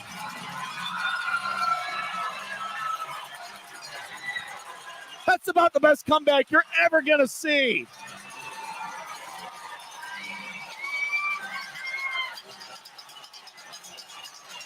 Grizzlies 5. And the Admirals 4. Unbelievable. What can you say? Down 4-1 with 3 minutes left. Maverik Center is up for grabs.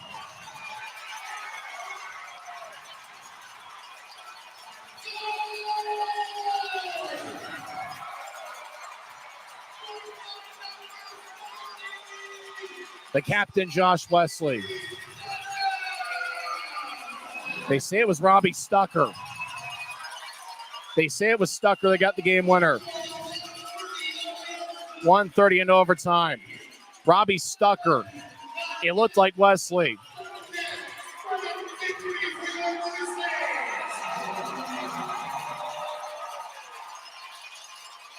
You can inject this Grizzlies magic directly in my veins. I don't know what it is about this unit. Second game of the set's going to be at 3 o'clock. If it's anything like tonight, you're going to want to get your tickets at UtahGrizzlies.com.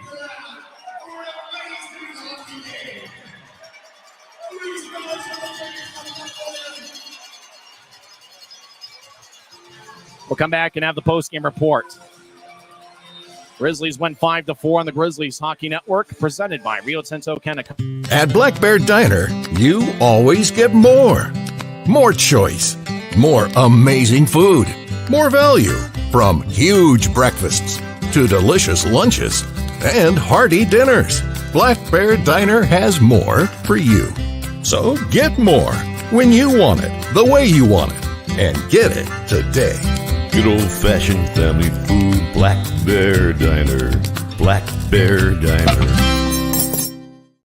From commercial to recreational truck accessories, Mountainland Truck Outfitters has got what you need. Flatbeds, spray and bed liners, lifts and leveling kits, wheels and tires. Mountainland Truck Outfitters proudly uses a brand you know and trust. And with our experienced, knowledgeable, and friendly staff, your visit here will be informative and enjoyable. Stop into our convenient location in Provo at 265 South 100 West or call 801-225-4637 to get a quote for your fleet or individual truck. Mountainland Truck Outfitters.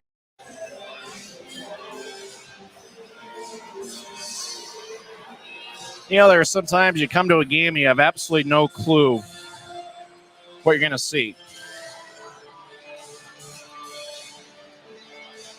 Tonight was one of those nights.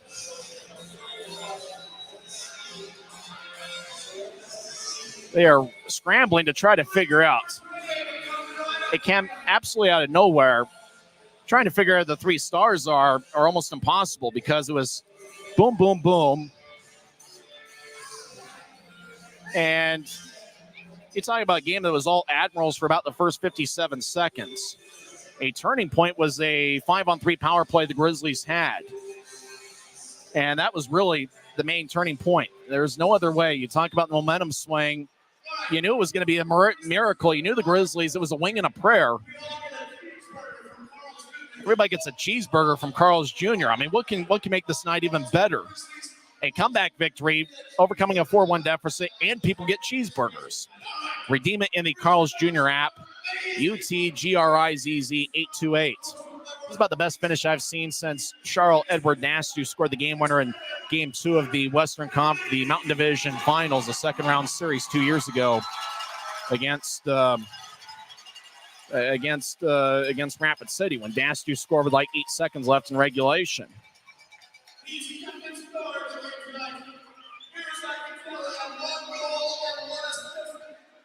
I mean, trying to figure out the stats here over the last 3 minutes, just like the ECHL app still hasn't updated. You know, it's 4-1. Mayhew scored on a puck that bounced off of Jamison. Keaton Jamison had 2 goals and 1 assist tonight. Did everything for the Admirals. Mayhew was in the left wing, centered it towards he centered it towards the front of the net. Jamison dove. Puck bounced off of Jamison and trickled past the goal line. 3 stars of the game. The number 3 star is Brett Stapley, who had 3 assists in the Grizzlies' comeback attempt. Second star is Kyle Mayhew, who had 1 goal and 2 assists in that comeback attempt and scoring Utah's last 2 goals. The tying goal, 18-11 into the third and 1:30 into overtime on a power play goal. That was the key word of the day, the power play. We had noted that Norfolk leads the league in penalty minutes. And it was really a couple Norfolk penalties in the third period, giving Utah a 5-on-3 power play that started the comeback attempt.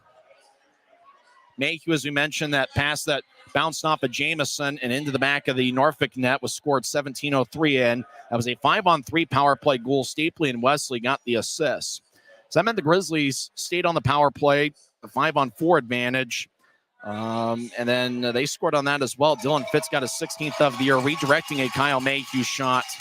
Fitz with the goal, Mayhew and Gallant with the assist. That was 17:51 into the third. So Mayhew scored 17:03 in. 48 seconds later, it was Fitz scoring his 16th of the year.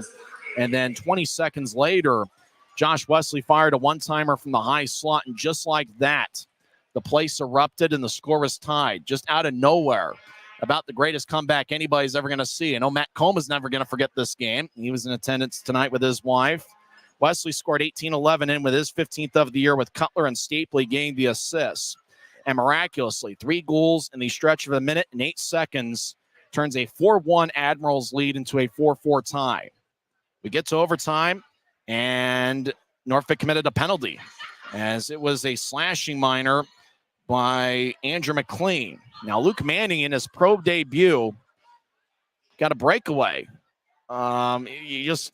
You talk about, what could have been. Luke Manning, who hadn't scored a pro goal, making his pro debut. He'd played pretty well. If he would have scored that goal, it would have been the most amazing story ever. Well, he didn't score. He got back-checked and slashed, and the penalty was called on Andrew McLean 51 seconds into overtime. That gave Utah a 4-on-3 power play. It didn't take very long for the Grizzlies to get it to Josh Wesley. He fired a one-timer from the left wing, and when he scored, everybody that left early, I guarantee the stands were half full. Now, we had over 8,500 here tonight. Stands were half full or half emptied, however you want to put it. So everybody that left early thinking this game was over with Norfolk up 4-1. Now, they were justified. It looked like it was all Admirals. But they just missed the most amazing comeback. You remember that Kirk Gibson home run back in 1988, Game 1 of the World Series? He hits the home run, and you see the taillights in the parking lot at Dodger Stadium. And you have to wonder what that person in the car was thinking as they're driving away, knowing they just missed one of the greatest moments in sports history. This wasn't the greatest moment in sports history, but, it's pretty good. 3 goals in a minute 8, turning a 4-1 deficit into a 4-4 tie, and just like that. You're talking about the top forward line, really the top line, who played just about exclusively through that final 3 minutes. You're talking about the guys that really made the key contributions. Josh Wesley, who's done it all year long. He now has 16 goals. He's been one of the best scoring defensemen in the league. Mayhew came up huge. You talk about 1 goal, 2 assists, and he did everything for the Grizzlies. Cutler, Stapley, Fitz. That unit right there, I thought Cole Gallant was outstanding tonight. He was the Optum first goal of the game, score 15:40 into the second. All night, his speed made an impact. What can you say? I know we've been a little bit wild here. I don't know. It's one of those. The blood pressure is up a little bit. You talk about the adrenaline flowing here in Maverik Center. Boy, you talk about, the great comebacks in sports history. Bills over the Oilers, that wild card game. There were some other great comebacks. Now, 3 goals in a minute 8, turning a 4-1 deficit into a 4-4 tie, considering that Allen had won in Kalamazoo 5-2. And obviously the Grizzlies players probably didn't know that, but Utah, with the victory, jumps back ahead of Allen for 4th place in the Mountain Division. So it's a huge game in the Mountain Division standings, obviously, with the Grizzlies being as strong a team on home ice as they've been. It's just, you got to find a way here late in the season to protect home ice. And the Grizzlies, when it looked like the odds were, who knows? I'm not a betting man, and nor can you be a betting man. I mean, what do you put to this? 1 in 10,000? I think we knew 5-on-3, you get that 2-man advantage. I think we knew that there was a wing and a prayer. You look up to the heavens and go, is there a miracle in us? Well, tonight there was. And 8,562, I guarantee that there wasn't that many that stayed till the end. The ones that did, though, they saw a miracle. The miracle here at Maverik Center as Grizzlies win 5-4. Let's go over the scoring. Norfolk scored the first 3 goals of the game. Andrew McLean got a 7th of the year, 330 in. Stepan Timofeyev picked up the assists. Later in the first period, right off the faceoff that was won by Keaton Jamison, it went to Danny Kadek. Kadek fired away and got it past Januzzi for his 19th of the year. Admirals led 2-0 after 1 period. Norfolk outshot Utah 9-8 in the first period. The Admirals got back on the board again in the second period as Keaton Jamison scored his first of 2 on the night on a one-timer from the left circle. Kadek and Musser with the assists. Late in the second period, Grizzlies got on the board as Cole Gallant redirected a Quinn Wickers shot. Puck bounced off the near post and trickled past the goal line. Gallant gets his 10th of the year. Wickers and Messner with the assists. Norfolk led 3-1 after 2 periods. Grizzlies did have a 16-7 shot edge in the second period. Norfolk extended the lead early in the third period as Jamison got his 2nd of the game and 11th of the season. It was a power play goal, 4:28 in. Kadek and Smirnoff with the assists. The turning point in the game, you have to say it's the two Norfolk penalties. Derek Louis-Jean getting a delay of game penalty, 15:38 into the third as the puck sailed pretty close to press row here in section 114. It wasn't necessarily that penalty as much as Mark Lewinsky getting a tripping minor. I tell you not to do math on the air, but I think that was about 40 seconds later. So the Grizzlies had a 5-on-3 power play for 1:20. Ryan Kanaswich used his 1 timeout, and Jeff Carr, after Kanaswich used his timeout, also used his 1 timeout. I think the Grizzlies knew that, it wasn't more than a glimmer of hope. I think the Grizzlies saw a little bit of hope. They saw some light at the end of the tunnel. I think they thought if they could score on the 5-on-3, you get another power play, you work the puck around, maybe you score again, you make it a 1-goal game, and then anything can happen after that. Well, while we were skating 5-on-3, it was Kyle Mayhew that scored. That was the play where Mayhew bounced it off of Jamison and into the back of the net. So Jamison unofficially picked up his 3rd of the game, which would complete the hat trick. He was the one that touched it last before it turned into turned into a goal. On the Mayhew goal, 17:03, and Stapley and Wesley got the assists. Later on, a 5-on-4 power play. Looked like there was 21 seconds left in the power play. Dylan Fitz redirected a Kyle Mayhew shot, and it turned into a 4-3 game as Fitz got his 16th of the year. Mayhew and Gallant with the assists. So we're skating 5-on-5 at that point. Grizzlies re-enter the zone pretty quickly in 20 seconds after Fitz made it 4-3. It was Josh Wesley with a 1-timer from the high slot that somehow found its way past Salmonen. That's really what makes the comeback even better. Salmonen's an outstanding goalie. Wesley got his 15th of the year. Cutler and Stapley with the assist. So you can kind of sense the theme of that comeback. It was a lot of Mayhew, Wesley, along with Fitz, Stapley, and Cutler. I mean, those guys were the ones scoring the points there for the Grizzlies' comeback attempt.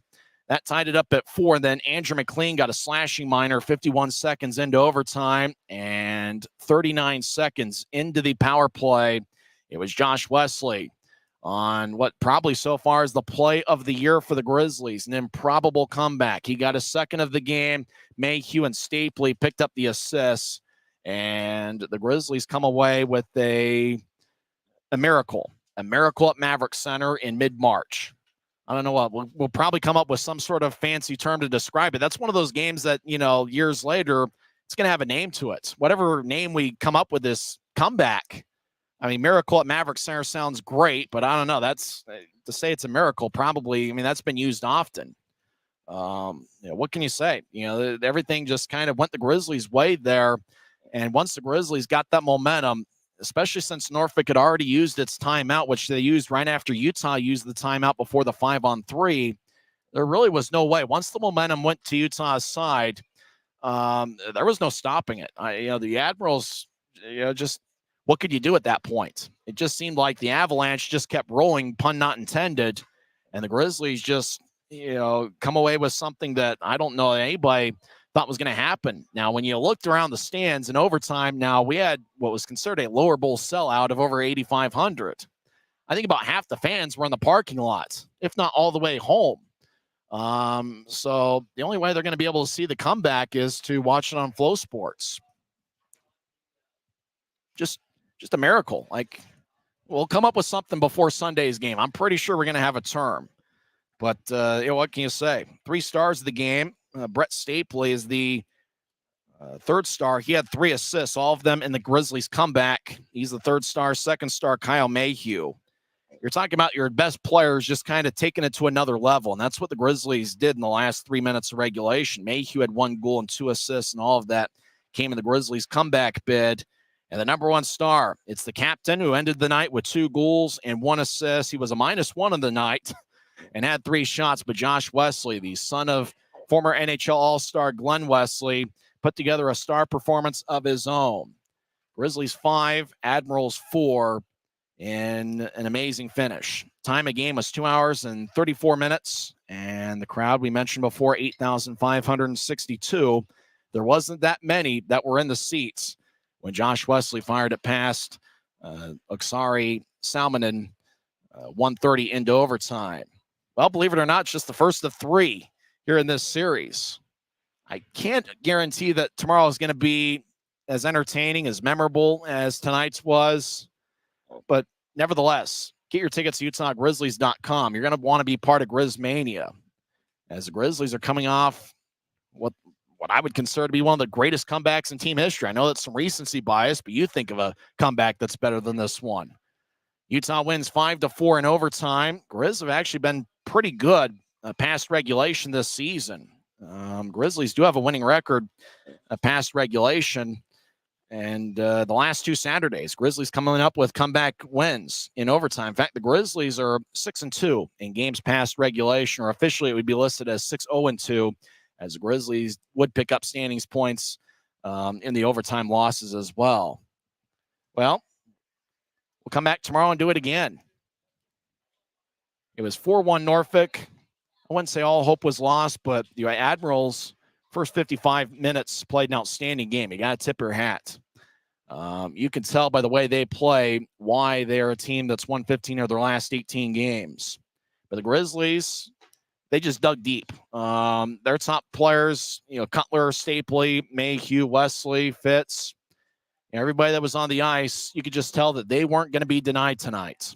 They were going to somehow dig deep and find a way. And miraculously, they were able to do so. Grizzmania is alive and well here at Maverik Center, as the Grizzlies are on average to have their best attendance in a season since the 2002-03 season.